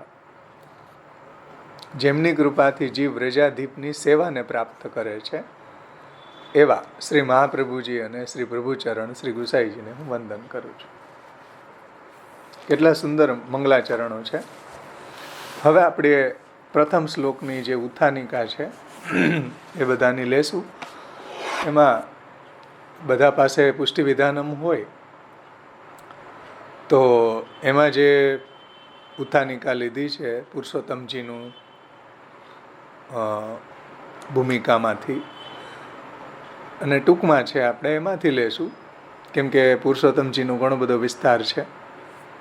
બધા પાસે ટીકા હશે તો આ વાત સમજમાં આવશે. અને બધાએ જ્યાં સુધી આપણો આ સિદ્ધાંત મુક્તાવલી ગ્રંથ ચાલે ત્યાં સુધી બધા એનું અધ્યયન કરો તો વિશેષ મહાપ્રભુજીની વાણી છે આપણને દ્રઢ થશે. વિશેષ આપણા આચાર્ય ચરણોની આપણી ઉપર કૃપા થશે. આપણા આચાર્યોનો જે પરિશ્રમ છે એ સાર્થક થશે. તો શરૂઆતમાં આપણને પુષ્ટિ વિધાનમની શરૂઆતમાં તમે જુઓ સિદ્ધાંત मुक्तावली કે निबंध में भगवान की प्राप्ति के लिए वैदिक मार्ग तथा भक्ति मार्ग को निरूपण किया. નિબંધમાં શ્રી મહાપ્રભુજીએ ભગવાનની પ્રાપ્તિ માટે વૈદિક માર્ગ એટલે કે કર્મ જ્ઞાન ઉપાસનાદિ માર્ગ, વેદની અંદર કર્મ જ્ઞાન ઉપાસનાનું વર્ણન છે. और भक्ति मार्ग को निरूपण किया है. और दसम स्कंद के सुबोधनी जी में स्वतंत्र भक्ति मार्ग को निरूपण किया है કે જે ભક્તિ માર્ગ છે એને કોઈ તમે ધર્મના અંગ રૂપે કે અર્થ કે કામ કે મોક્ષના અંગ રૂપે નહીં, પરંતુ એ સ્વતંત્ર ભક્તિ માર્ગ છે, સ્વતંત્ર પુરુષાર્થ રૂપ ભક્તિ માર્ગ છે, જે કોઈ પુરુષાર્થના અંગરૂપ નથી. બીજા બધા પુરુષાર્થો એના અંગરૂપ છે ભક્તિના. તો એવો સ્વતંત્ર ભક્તિ માર્ગનું નિરૂપણ શ્રી મહાપ્રભુજીએ દસમ સ્કંદ સુબોધનીજીમાં કર્યું છે. સો ભગવત પ્રાપ્તિ કે 3 मार्ग अंशु અમુક માર્ગ મુખ્ય है. અમુક અધિકારીને માટે અમુક માર્ગ મુખ્ય છે. ऐसे जताए के लिए है. किंवा तीनों में से अमुक मार्ग ही मुख्य है.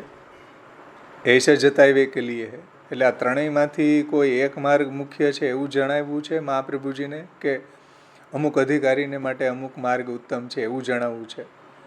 એટલે માર્ગની મુખ્યતા બતાવી છે કે અધિકાર ભેદ બતાવો છે, આવો પ્રશ્ન ઉદ્ભવે. ऐसो संदेह अपने भक्तन को होय तैसे ही स्वतंत्र भक्ति मार्ग के प्रसंग में सेवा को स्वरूप कहाँ. भाई स्वतंत्र भक्ति मार्ग जे છે જે વેદ વિહિત નથી, પરંતુ વેદ અનિરૂપિત પણ નથી.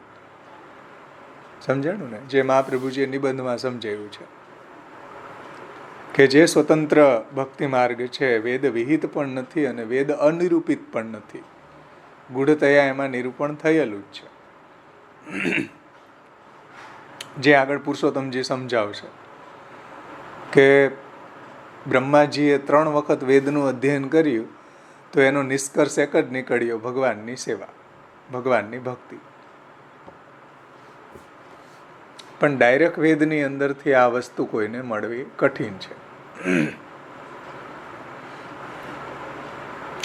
तो स्वतंत्र भक्ति मार्ग के प्रसंग में सेवा को स्वरूप कहाँ. भाई આપણી સાધના પ્રણાલી શું, સેવાનું સ્વરૂપ શું, ફલની વ્યવસ્થા શું, સાધના પ્રણાલીની વ્યવસ્થા શું, ઓર વાકે અધિકારી કોણ. આ સ્વતંત્ર જે ભક્તિ માર્ગ છે એના અધિકારી કોણ, इत्यादि इत्यादि संदेह होय ताकि निवृत्ति के लिए सिद्धांत मुक्तावली ग्रंथ श्रीमद आचार्य चरणों ने श्री महाप्रभु जी ने कहा आ रीतना અહીંયા પુષ્ટિ વિધાનમમાં તમે જોઈ શકો છો ભૂમિકા છે.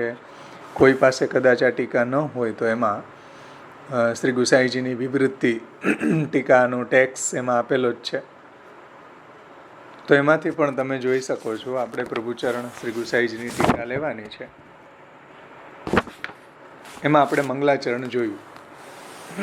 હવે જુઓ, નત્વા હરિમ પ્રવક્ષ્યામિ સ્વસિદ્ધાંત વિનિશ્ચયમ કૃષ્ણ સેવા સદા કાર્યા માનશીષા પરામતા.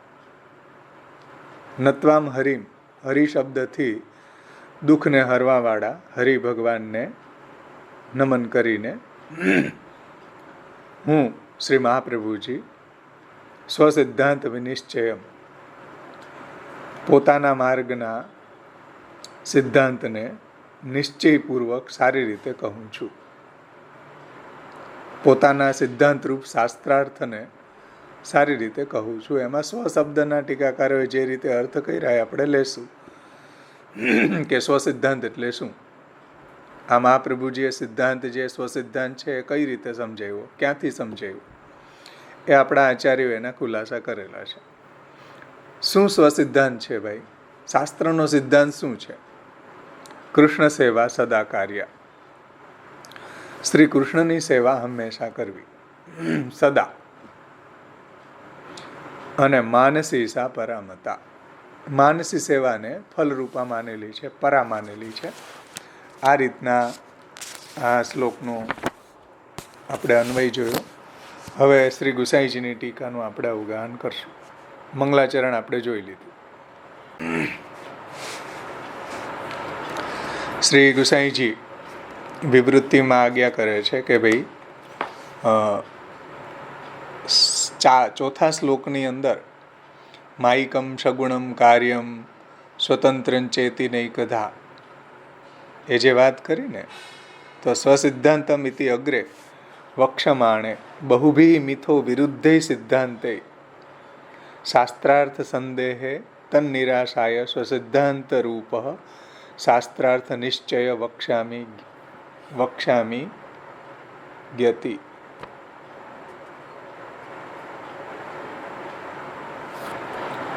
હવે તમે જુઓ, ગુસાઈજી પ્રથમ શ્લોકની વ્યાખ્યાનમાં આજ્ઞા કરે છે કે ભાઈ આગળ માયિકમ સગુણમ કાર્યમ સ્વતંત્રં ચેતી નૈકધા એમ જે કહ્યું છે, તો પરસ્પર આવા વિરુદ્ધ સિદ્ધાંતો આપણને જોવા મળે છે. માયાવાદનો અલગ, સાંખ્યનો અલગ, નૈયાયિકનો અલગ, સગુણમ. કોઈ એમ કે સ્વતંત્ર મીમાંસકોનો અલગ, તો કેટલા બધા સિદ્ધાંતો ભેગા થઈ ગયા. તો એને લઈને શાસ્ત્રાર્થમાં સંદેહ થઈ રહ્યો છે કે ભાઈ સાચો સિદ્ધાંત શું. એનો નિરાશ કરવા માટે અહીંયા સ્વસિદ્ધાંત રૂપ જે શાસ્ત્રાર્થ છે એને શ્રી ગુસાઈજી અહીંયા નિશ્ચય કરે છે, એને નિશ્ચય રીતે કહે છે. એ કયો સિદ્ધાંત છે? તો શ્રી ગુસાઈજી કહે છે કે ભાઈ કૃષ્ણ સેવા સદા કાર્ય, શ્રી કૃષ્ણની સેવા હંમેશા કરવી, સદા કાર્ય. અને ફલાત્મક નામુક્ત્યા, અહીંયા ગુસાઈજી કહે છે કે ભાઈ મહાપ્રભુજીએ કૃષ્ણ શબ્દ મૂક્યો. જુઓ, વંદન હરિને કર્યું, નત્વામ હરિમ, અને સેવાની વાત આવી તો કૃષ્ણ શબ્દ મૂક્યો. એવું કેમ? વંદન હરિને કરીને સેવાની વાત આવી તો હરિ નહીં મૂકતા કૃષ્ણ મૂક્યો. શ્રી કૃષ્ણ, કૃષ્ણ સેવા સદા કાર્ય. કેમ? હરિ સર્વ દુઃખ ને હરનારા છે, ફલાત્મક છે, ફલ જે છે કૃષ્ણ છે. હા, બરાબર છે. ત્યાં સર્વ દુઃખને હરવું એ પ્રભુનો ધર્મ છે. અને અહીંયા ફલાત્મક કૃષ્ણ છે, પરબ્રહ્મ પુરુષોત્તમ, ફલાત્મક નામ છે ને. એટલે હરિને વંદન કર્યું, પણ સેવાની વાત આવી તો કૃષ્ણ સેવા સદા કાર્ય. બીજા કોઈ નામો અહીંયા પ્રભુના ન મૂકીને કૃષ્ણ નામ કેમ મૂક્યું? બધી જગ્યાએ તમે જુઓ, શ્રી કૃષ્ણ સચ્ચિદાનંદો નિત્ય લીલા વિનોદકૃત. પુરુષોત્તમ સહસ્ત્ર નામનું ફર્સ્ટ નામ જુઓ. ત્રિવિધ નામાવલીમાં શ્રી કૃષ્ણાય નમઃ, નરાકૃતે નમઃ, પરબ્રહ્મણે નમઃ, યદુકુલ ચૂડામણે નમઃ. પછી બીજી બધી લીલાઓના નામ આવ્યા. પ્રથમ ફલાત્મક નામ પુરુષોત્તમ સહસ્ત્ર નામ છે, ત્રિવિધ નામાવલી છે. કોઈ બી જગ્યાએ તમે જુઓ, કેમ કે ફલાત્મક નામોક્ત્યા સ્વતઃ પુરુષાર્થત્વેન સેવાકૃતિ સ્વસિદ્ધાંતો ન તુ અન્ય શેષત્વે ઇતિ જ્ઞાપ્યતે. એટલે શ્રી કૃષ્ણ નામ છે એ ફલાત્મક છે, સ્વતઃ પુરુષાર્થરૂપ છે. શ્રી કૃષ્ણ નામ જ ફલાત્મક છે. શ્રી કૃષ્ણ નામ જે છે એ સાક્ષાત કૃષ્ણ રૂપ છે. કૃષ્ણ અને કૃષ્ણના નામમાં કોઈ ભેદ નથી, અત્યંત અભેદ છે. સમજાણું ને? જેવા શ્રી કૃષ્ણમાં ઐશ્વર્યાદિ ગુણો છે એવા જ કૃષ્ણના નામમાં પણ ઐશ્વર્યાદિ ગુણો છે. એટલે શ્રી કૃષ્ણ આપણે બોલી રહ્યા છે તો એનો અર્થ સાક્ષાત શ્રી કૃષ્ણ જ થઈ રહ્યો છે, સાક્ષાત પરબ્રહ્મ થઈ રહ્યો છે. એ ફલાત્મક નામ છે. એટલે અહીંયા કૃષ્ણ સેવા સદા કાર્યમાં કૃષ્ણ શબ્દ ફલાત્મક નામ ઉક્ત્યા, એ નામ ફલાત્મક છે.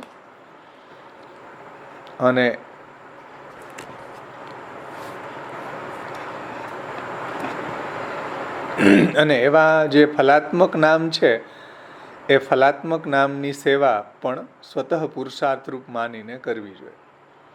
અન્ય શેષત્વે ન કરવી જોઈએ, સાધન સમજીને ન કરવી જોઈએ. આ જ પુષ્ટિ માર્ગનો સિદ્ધાંત છે કે કૃષ્ણ સેવાને સ્વતઃ પુરુષાર્થ રૂપ માનીને કરવી, એટલે ફલરૂપ માનીને કરવી. કૃષ્ણની સેવા કરીને કંઈ મેળવવાનું નથી. કૃષ્ણની સેવા કરી રહ્યા છીએ એ જ પોતાનામાં ફલ છે. મેવા મેળવવા નથી પ્રભુને સેવતા, મેવાથી કરવી પ્રભુ સેવા રે. તો કૃષ્ણ સેવાને સ્વતઃ પુરુષાર્થ રૂપ માનવી જોઈએ. એને કોઈ પદાર્થને મેળવવાનું સાધન ન બનાવવી જોઈએ, અન્ય શેષત્વે ન કરવી જોઈએ, લોકાર્થિતાથી ન કરવી જોઈએ. કોઈ લૌકિક વસ્તુની કામના હોય હજી આપણને, તો મહાપ્રભુજી કહે છે કે ભાઈ જાઓ ને, કામચારસ્તુ લોકેસ્મિન બ્રહ્માદિભ્યો ન ચાન્યથા. બીજા બધા દેવી દેવતાઓને મેં એ ઓથોરિટી આપેલી છે કે તમને જે જોઈએ, જે તમારે વસ્તુની કામના હોય એ દેવી દેવતાઓ આપશે. બાલબોધમાં જાઓ, ભક્તિ માર્ગમાં નહીં આવો, પુષ્ટિ માર્ગમાં નહીં આવો. તમને હજી બી કંઈ કામના હોય તો અન્ય દેવી દેવતાઓ છે, એને પ્રભુએ એવો અધિકાર આપેલો છે, તમારી કામના પૂર્ણ કરશે. કામચારસ્તુ લોકેસ્મિન બ્રહ્માદિભ્યો ન ચાન્યથા. એટલે અહીંયા કહી રહ્યા છે કે ભાઈ કૃષ્ણનું નામ ફલાત્મક છે, કૃષ્ણની સેવા ફલાત્મક છે. એમાં કોઈ જાતનો હેતુ જોડાવો ન જોઈએ, કોઈ જાતનું એમાં પ્રયોજન ન જોડાવવું જોઈએ કે આ પ્રયોજનથી અમે કૃષ્ણ સેવા કરીએ કે આ હેતુથી કરીએ. નહીં, એ પોતાનામાં જ ફલરૂપ છે. જે સેવા કરી રહ્યા છીએ એ જ ફલ છે. સમજમાં આવે છે ને વાત? એ આપણો સ્વસિદ્ધાંત છે. એટલે શ્રી કૃષ્ણ સેવા પોતે જ ફલરૂપ છે, એના દ્વારા બીજું કંઈ મેળવવાનું નથી. એટલે કૃષ્ણ ફલાત્મક છે તો એની સેવા પણ ફલાત્મક છે. એ રહસ્ય ગુસાઈજી અહીંયા સમજાવવા માંગે છે કે ભાઈ કૃષ્ણ ફલાત્મક છે એમ એની સેવા પણ ફલાત્મક છે. અને સદા શબ્દને હવે સમજાવે છે. કૃષ્ણ સેવા સદા કાર્ય, સદાને સમજાવતા આજ્ઞા કરે છે કે અત્ર કાલ પરિચ્છેદો અસ્તિ ઇતિ આહુ સદા ઇતિ.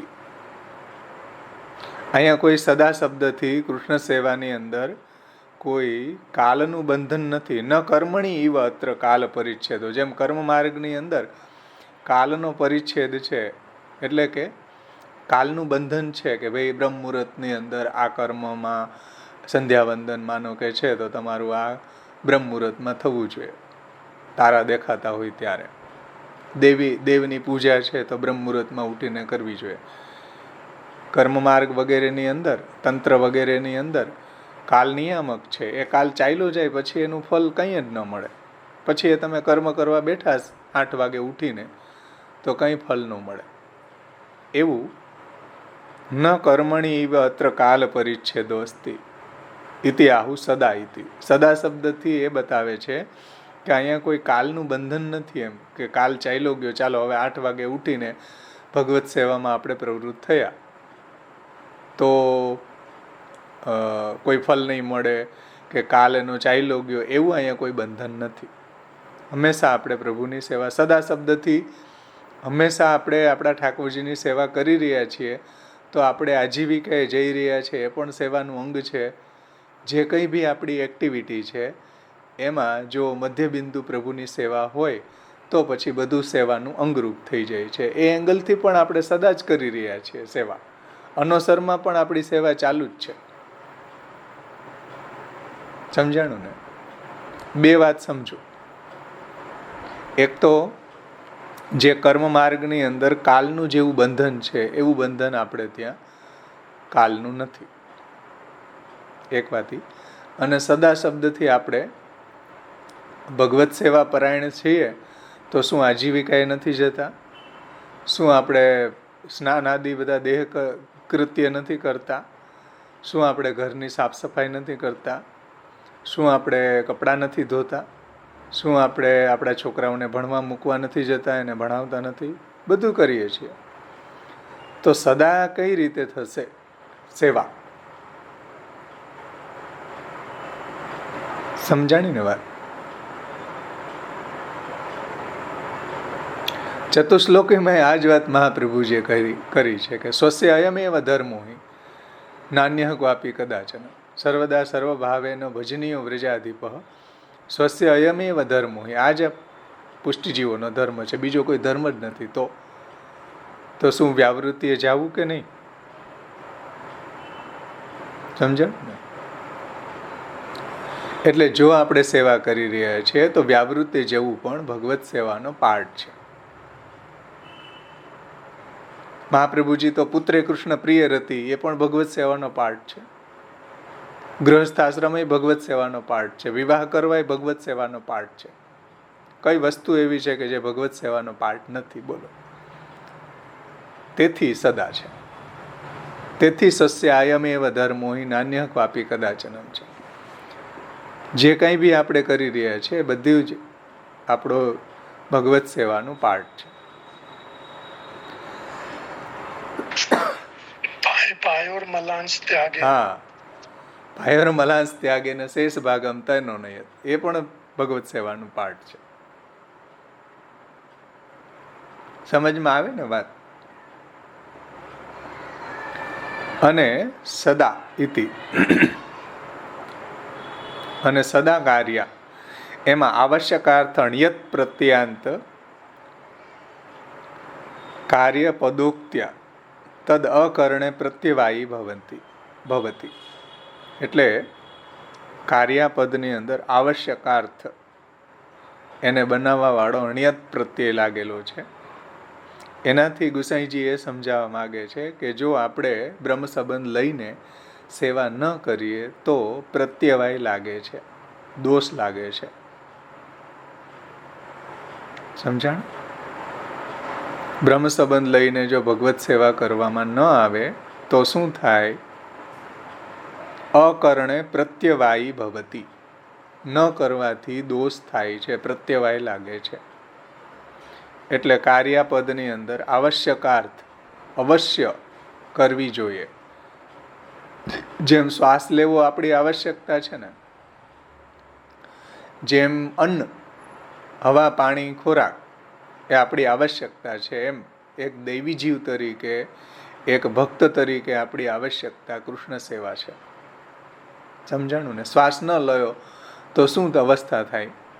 આપણું જીવન નિર્વાહ ન થાય. એવી રીતના જો ભગવત સેવા ન કરવામાં આવે તો નિજ ફલ રહિતા દેવ વૈશ્વાનરેશા, જે ગુસાઈજીએ કહ્યું ને,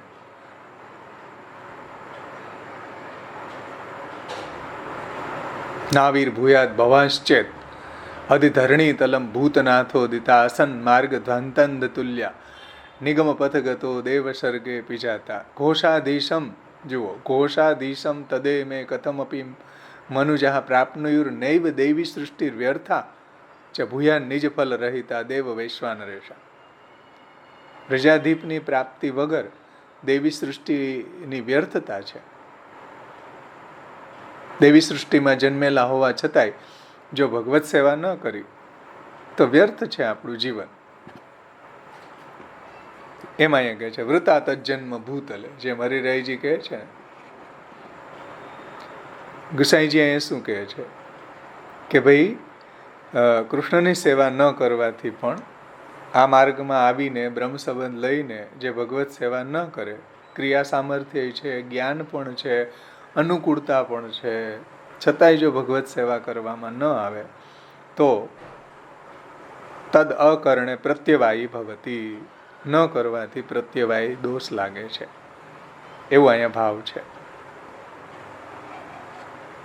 હવે સેવા જે છે એમાં બે પ્રકાર બતાવે છે પ્રભુચરણ. સા ચ ફલરૂપા સાધન રૂપા છે. સેવામાં એક સાધન રૂપા તનુ વિત્તજા અને એક ફલરૂપા માનસી સા પરામતા. તો તનુ વિત્તજા કરવાથી માનસી સિદ્ધ થશે.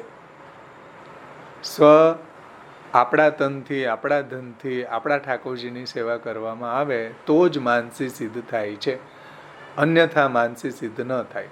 એ આગળ આવશે. પુરુષોત્તમજીએ પણ ઘણું બધું વિસ્તારથી આમાં સમજાવ્યું છે, એ પણ આપણે લેશું.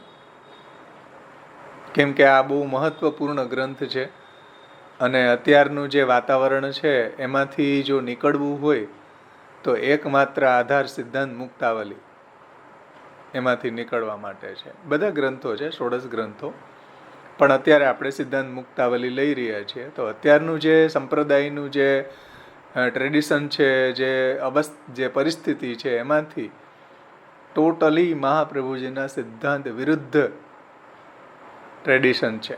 એમાંથી કેમ બહાર નીકળવું, એના માટે આ જ એક ઉપાય છે મહાપ્રભુજીની વાણી, મહાપ્રભુજીનું વાંગમય સ્વરૂપ. એના સિવાય બીજો કોઈ ઉપાય નથી. તો આગળ કહે છે કે સાચ ફલરૂપા સાધન રૂપા ચ આસ્તે.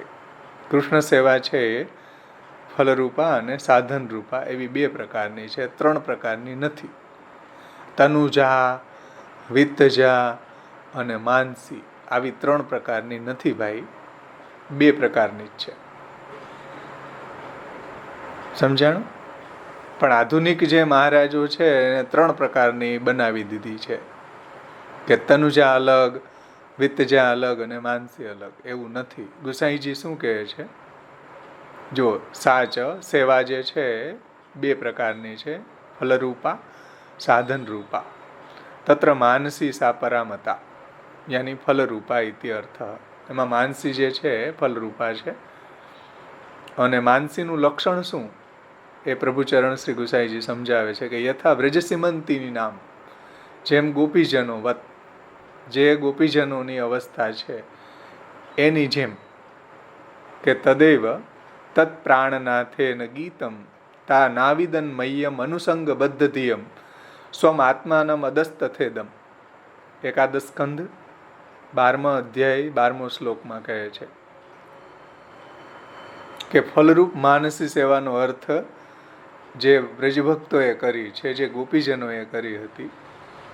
ગોપીજનોએ પ્રાણનાથ શ્રી કૃષ્ણને, હે ઉદ્ધવ, જેવી રીતના મોટા મોટા ઋષિમુનિઓ છે સમાધિમાં તલ્લીન થઈ જાય છે, જેવી રીતના મોટી મોટી નદીઓ છે સમુદ્રની અંદર પોતાના નામરૂપ તિરોહિત કરી દે છે, એવી રીતના ગોપીજનો પણ મારામાં, ભગવાન એમ કહે છે, મારામાં શ્રી કૃષ્ણમાં એટલી તન્મય થઈ ગયા કે તેમને તન નાવિદન મય્યમ અનુસંગ બદ્ધધિયમ સ્વ આત્માનમ અદસ્તથેદમ.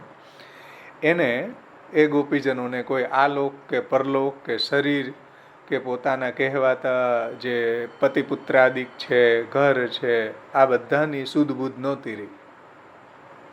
આવું અહીંયા ગુસાઈજીએ એકાદશ સ્કંધનો શ્લોક 12મો અધ્યાય 12મો શ્લોકનું અહીંયા ઉદ્ધરણ ટાંકીને માનસીનું સ્વરૂપ સમજાવ્યું કે જેવી રીતના ઋષિમુનિઓ છે સમાધિમાં તલ્લીન થઈ જાય છે, જેવી રીતના નદીઓ છે સમુદ્રની અંદર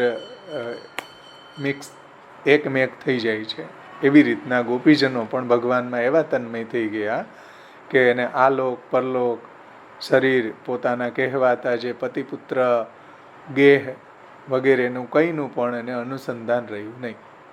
એકમાત્ર તન્મનસ્કા તદાલાપા તદ્વિચેષ્ટા તદાત્મિકા તદ્ગુણાનેવ ગાયંતી નાત્મા ગારાણી ચસ્મરું. ભગવાનમાં જેવા તન્મય થઈ ગયા, મનય ભગવાનમાં લાગેલું છે. તદાલાપા તન્મનસ્કા, એ આલાપ જે વાર્તાલાપ કરી રહ્યા છે એ પણ ભગવાનનો જ કરી રહ્યા છે.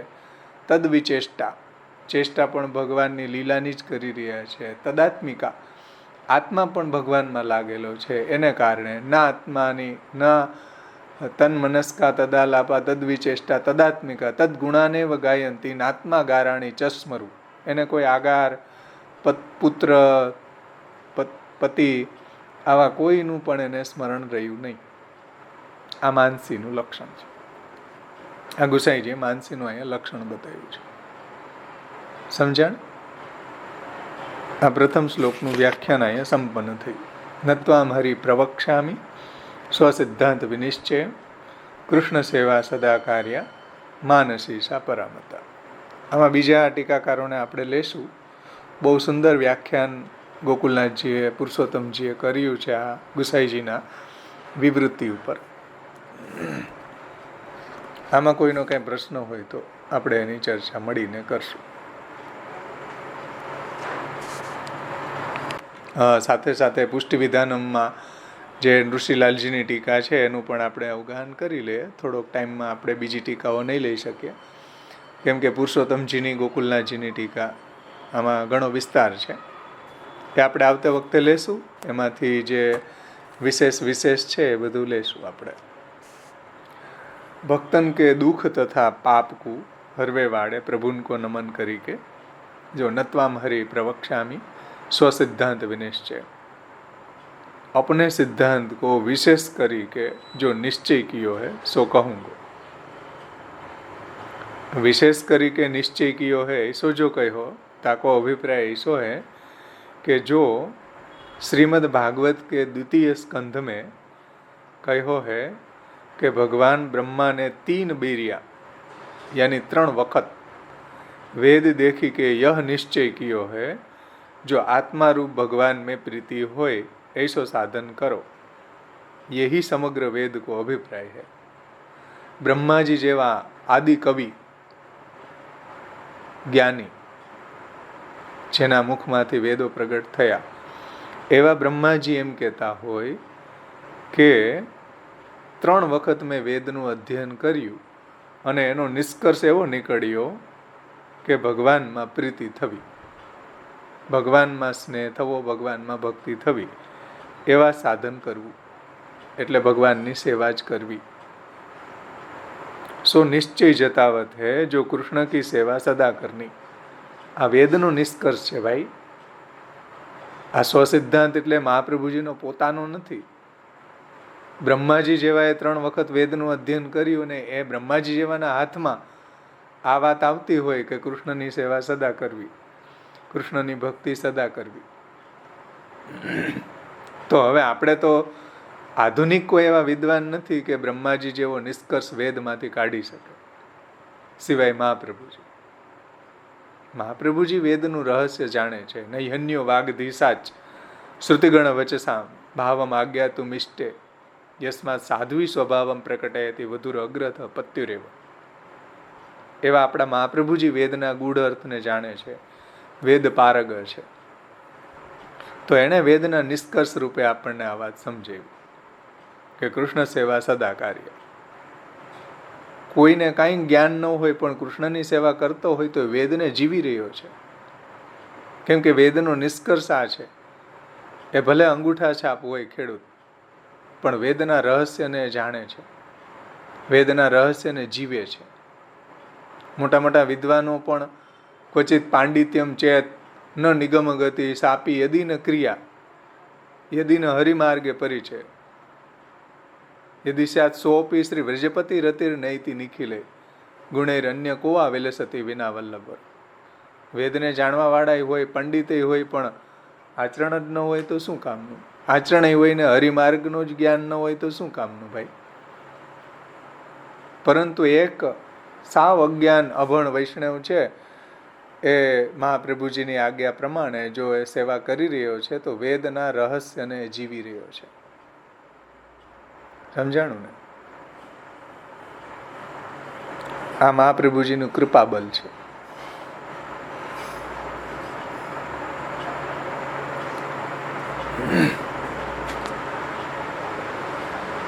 यही समग्र वेद को अभिप्राय है. सो निश्चय जतावत है जो कृष्ण की सेवा सदा करनी. सो तनुवित्तजा तथा मानसी ऐसे दो ही प्रकार की है सेवा. तामे मानसी फल रूपा मानी है. श्री कृष्ण फलात्मक है, तिनकी सेवा सदा करनी, ऐसो यहाँ श्री आचार्य चरणों ने कहो है. ताको अभिप्राय ऐसो है जो सेवा करी के और अन्य फल की इच्छा ना ही राखनी. जे गुसाईजीए कह્યું ને કે ન અન્ય શેષત્વેન સ્વતઃ પુરુષાર્થ રૂપત્વેન ન અન્ય શેષત્વેન ઇતિ જ્ઞાપ્યતે. સેવામાં કોઈ જાતનું પ્રયોજન ન જોડાવવું જોઈએ. નિત્ય લીલાની પ્રાપ્તિનું પ્રયોજન ન જોડાવવું જોઈએ કે અમે સેવા કરશું તો નિત્ય લીલામાં પ્રાપ્તિ થશે.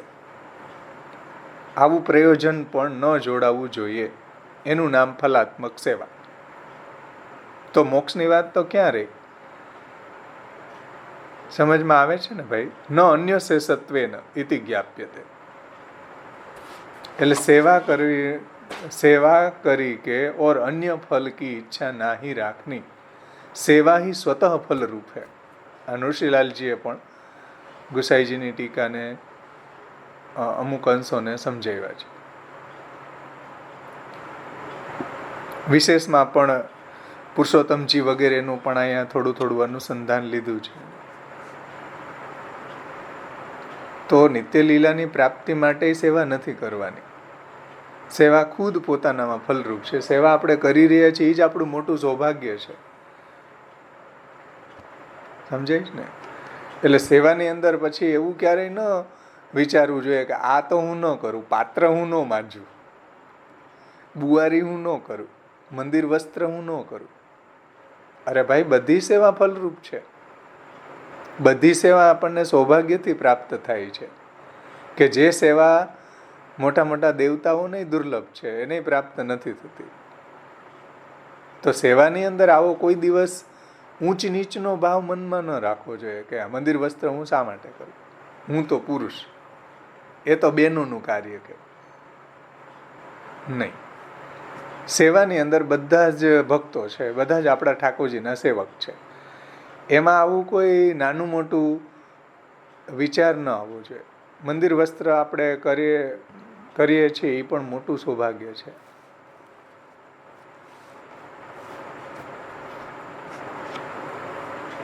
એટલે મથુરાના જે બાલક હતા ને, રમણલાલજી મહારાજ કે કોઈ હતા, એ બધાય બાળકોને કહેતા કે જ્યાં સુધી તમે મંદિર વસ્ત્રની સેવા નહીં કરો, જ્યાં સુધી તમે ઠાકોરજીની બુવારીની નહીં સેવા કરો, ત્યાં સુધી દાસ્ય ભાવ નહીં આવે, એવું કહેતા.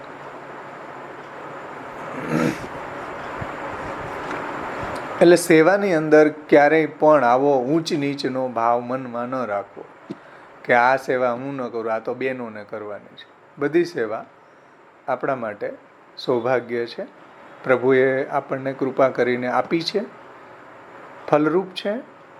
જે મોટી મોટી દેવી દેવતાઓને, આપણા રાસાઈ દેવીનો પ્રસંગ આવે ને, જુઓ કે જલ ભરવા માટે ઠાકોરજીની સેવામાં લાગેલા છે. દેવી રાસાઈ દેવીનો પ્રસંગ જુઓ તમે. પુરોહિતનો પ્રસંગ આવે ને, પુરોહિતના દીકરા.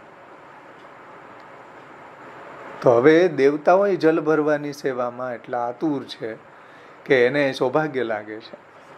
અને આપણે આવું સેવામાં નાના મોટી કરીએ કે આ સેવા હું ન કરું, એવું ન હોવું જોઈએ. જલ ભરવાની સેવા પણ સંભલવાળા જુઓ જાતે કરતા, એની પત્ની પણ જલ ભરવા જતા, 100 દાસીઓ હોવા છતાંય. કેમ? જાતે કરવી જોઈએ સેવા. રૂકમણીજી છે એની પાસે હજારો દાસીઓ હતી.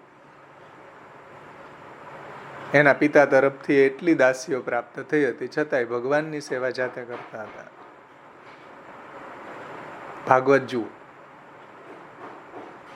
હજારો દાસીઓ હોવા છતાંય ઠાકોરજીની સેવા જાતે કરતા હતા રૂકમણીજી.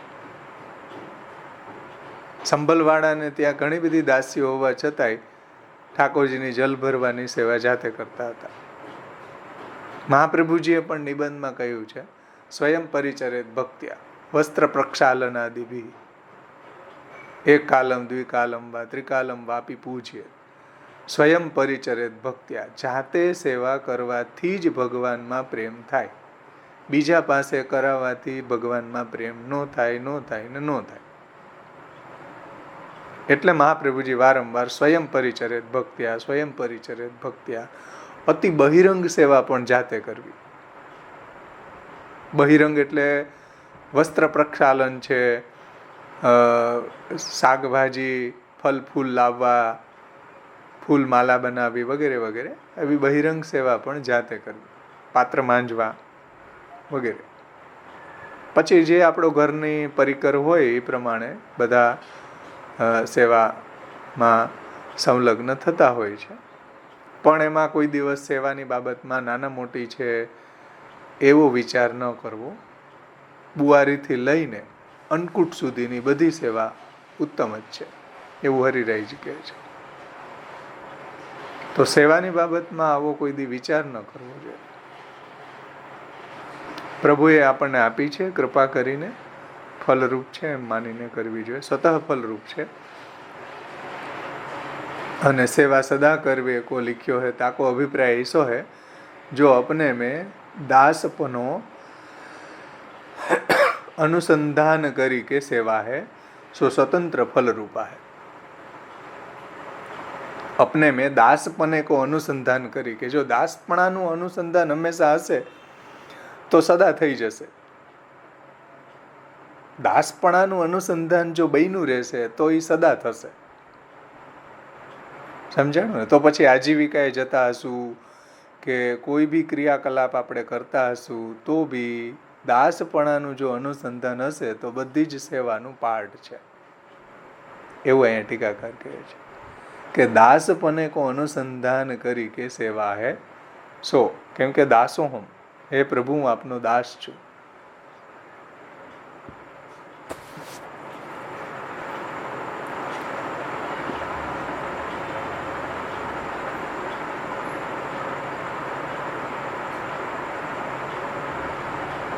એ પંક્તિ ગુસાઈજીમાંથી રહી ગઈ હતી શાયદ. તદુક્ત્યા જીવાનામ અશેષાણામ સહજ દાસત્વ જ્ઞાપિતમ. એટલે આપણે પ્રભુના સહજ દાસ છીએ. એમાં ટીકાકારોએ એવું કહ્યું છે કે આસુરી જીવો સિવાયના જે છે એ ભગવાનના સહજ દાસ છે. કેમ કે આસુરી જીવોની જે ગતિ છે એ આસુરીઓની માપનના મૂઢા જન્મની મામ અપ્રાપ્ય એવ કોંતે એવ તતો યાંતિ અધમામ ગતિ. એવું ગોકુલનાથજીની ટીકામાં શાયદ આવશે. આગળ આપણે જોશું આવતે વખતે કે આસુરી જીવો સિવાયના જે છે એ બધા સહજ દાસ છે. અશેષાણામ સહજ દાસત્વ જ્ઞાપિતમ અતએવ ન કર્મણી ઇવ અત્ર કાલ પરિચ્છેદો અસ્તિ ઇત્યાહુ સદા. એટલે સહજ દાસ છીએ પ્રભુના, તો સહજ દાસ જે છે એનો ધર્મ શું હોય? સ્વામીની સેવા કરવી. અને સહજ દાસનું જો અનુસંધાન રહેશે તો આપણા જીવનમાં બધા ક્રિયાકલાપો ભક્તિનું, આપણા ભગવત સેવાનું અંગ છે. એટલે અહીંયા નૃસિંહલાલજી બી કહે છે કે દાસપને કો અનુસંધાન કરવે કે સેવા है सो स्वतंत्र फल रूपा है और जीवन को अवश्य कर्तव्य है. ऐसे समझ के सेवा सर्वकाल करनी, सदा कार्य. અને જીવનું આવશ્યક છે. આવશ્યક એટલે ન અકરણે પ્રત્યવાય ભવતી. સમજાણું ને? બ્રહ્મ સંબંધ લઈને જો ભગવત સેવા કરવામાં ન આવે તો પ્રત્યવાય પણ લાગશે. તો આ રીતના અહીંયા પ્રથમ શ્લોકનું વ્યાખ્યાન આપણે શ્રી ગુસાઈજીની અને નૃસિંહલાલજીની ટીકામાંથી જોઈએ. કોઈનો પ્રશ્ન છે? અહીં આપણો પ્રથમ શ્લોકની ટીકા આપણે જોઈ ગુસાઈજીની. આવતે વખતે આપણે પુરુષોત્તમજીની ટીકાનું થોડું અનુસંધાન લેશું ને ગોકુલનાથજીની ટીકાનું લેશું. ભાવેશભાઈ, આપણે આમાં મોટા ખરા જેટલા ટીકાકારો છે એ મહાપ્રભુજી અને ગુસાઈજી બંને નું સ્મરણ કરીને વંદન કરીને ટીકાનો આરંભ કરે છે, જ્યારે અમુક ટીકાકારો ખાલી ગુસાઈજીને વંદન કરે છે. એટલે એમાં એ લોકો એમને અભેદ બુદ્ધિ હશે એટલે કે એટલે શું એનું કારણ શું હોઈ શકે? હા, એ અભેદ બુદ્ધિથી જ એ રીતે, કેમ કે એને ભેદ જોવામાં દ્વિવિધ આંધળો. એ ગુસાઈજી આ મહાપ્રભુજીમાં કોઈ એવો ભેદ એને નથી એમ, તો એ રીતે મંગલાચરણ કરે છે.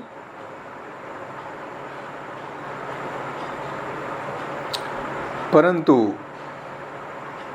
પુરુષોત્તમજી મંગલાચરણ કરશે તો એ તમે જુઓ મહાપ્રભુજી ને ગુસાઈજીને જ પ્રણામ વંદન મંગલાચરણમાં હશે. બધા ટીકાકારો કોઈ બી ટીકાકાર કરે એ આપણા સંપ્રદાયના આચાર્ય જે છે મૂળ ગુરુ છે અને ઠાકોરજી, એને જ વંદન હશે મંગલાચરણમાં. તમે જુઓ આમાં કોઈ જાતનો ગુરુદેવવાદ નથી કે મને બ્રહ્મ સંબંધ આ ગુરુથી મળ્યું તો હું ઈ ગુરુને જ વંદન કરું, બીજાને ન કરું.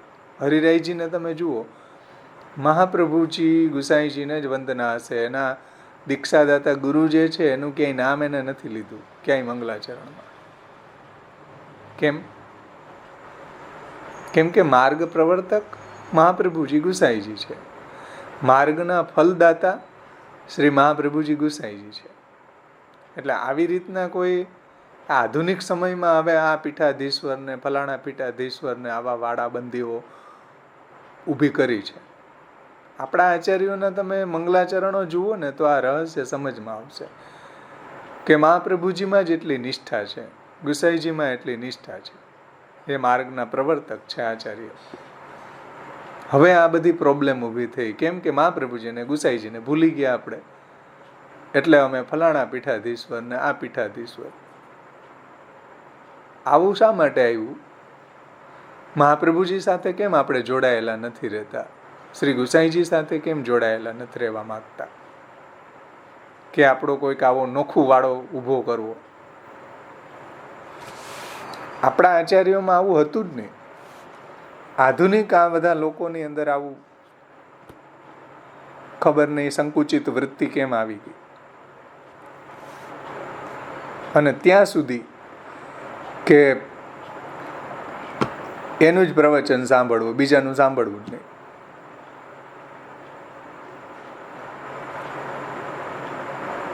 બહુ સંકુચિત વૃત્તિ છે, દારિદ્ર્ય છે આ સંપ્રદાયની. આ એક શિષ્યષણા છે મોટી. તો આ બધાથી બચવું જોઈએ આપણે પણ.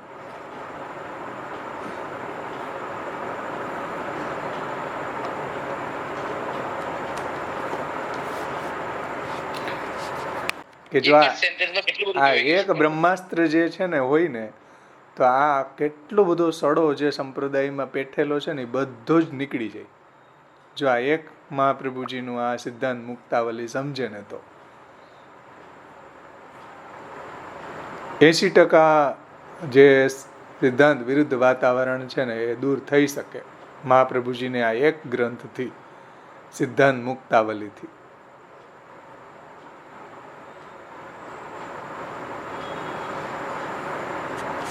પણ ખબર નહીં, કોઈને સિદ્ધાંત મુક્તાવલી ફાવે જ નહીં.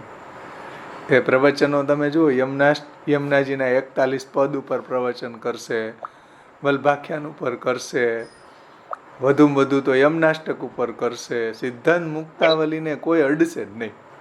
વલ્લભ સાખી છે, હા, વલ્લભ સાખી ઉપર કરશે, વેણુગીત ઉપર કરશે, રાસ પંચાધ્યાયી ઉપર કરશે, પણ સિદ્ધાંત મુક્તાવલીને કોઈ ટચ નહીં કરે. સિદ્ધાંત આવી જાય ને એમાં. હા, ગોપી ગીત ઉપર કરશે. સિદ્ધાંત પકડવા નથી તો આમાં ચોરી પકડાઈ આ જાય બહુ મોટી દરિદ્રતા છે. એટલે આ વાક્યમાં ચોરી પકડાઈ જાય.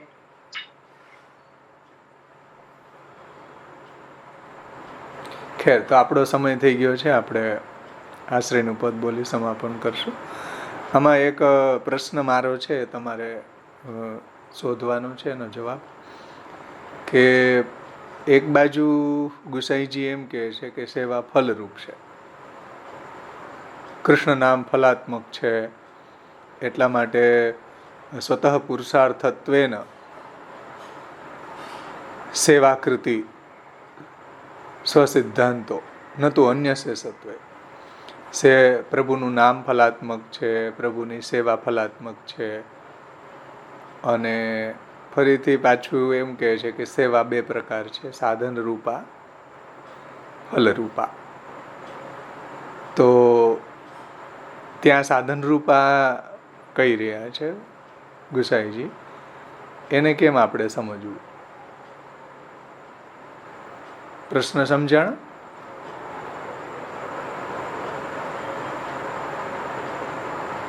તનુવિચ્છા સાધન રૂપા કહેવાય ને, તનુવિચ્છા. તનુવિત્તજા સાધન રૂપા માનસી ફલરૂપા, સા ચ ફલરૂપા સાધન રૂપા ચ અસ્તે. સેવાના બે પ્રકાર બતાવ્યા.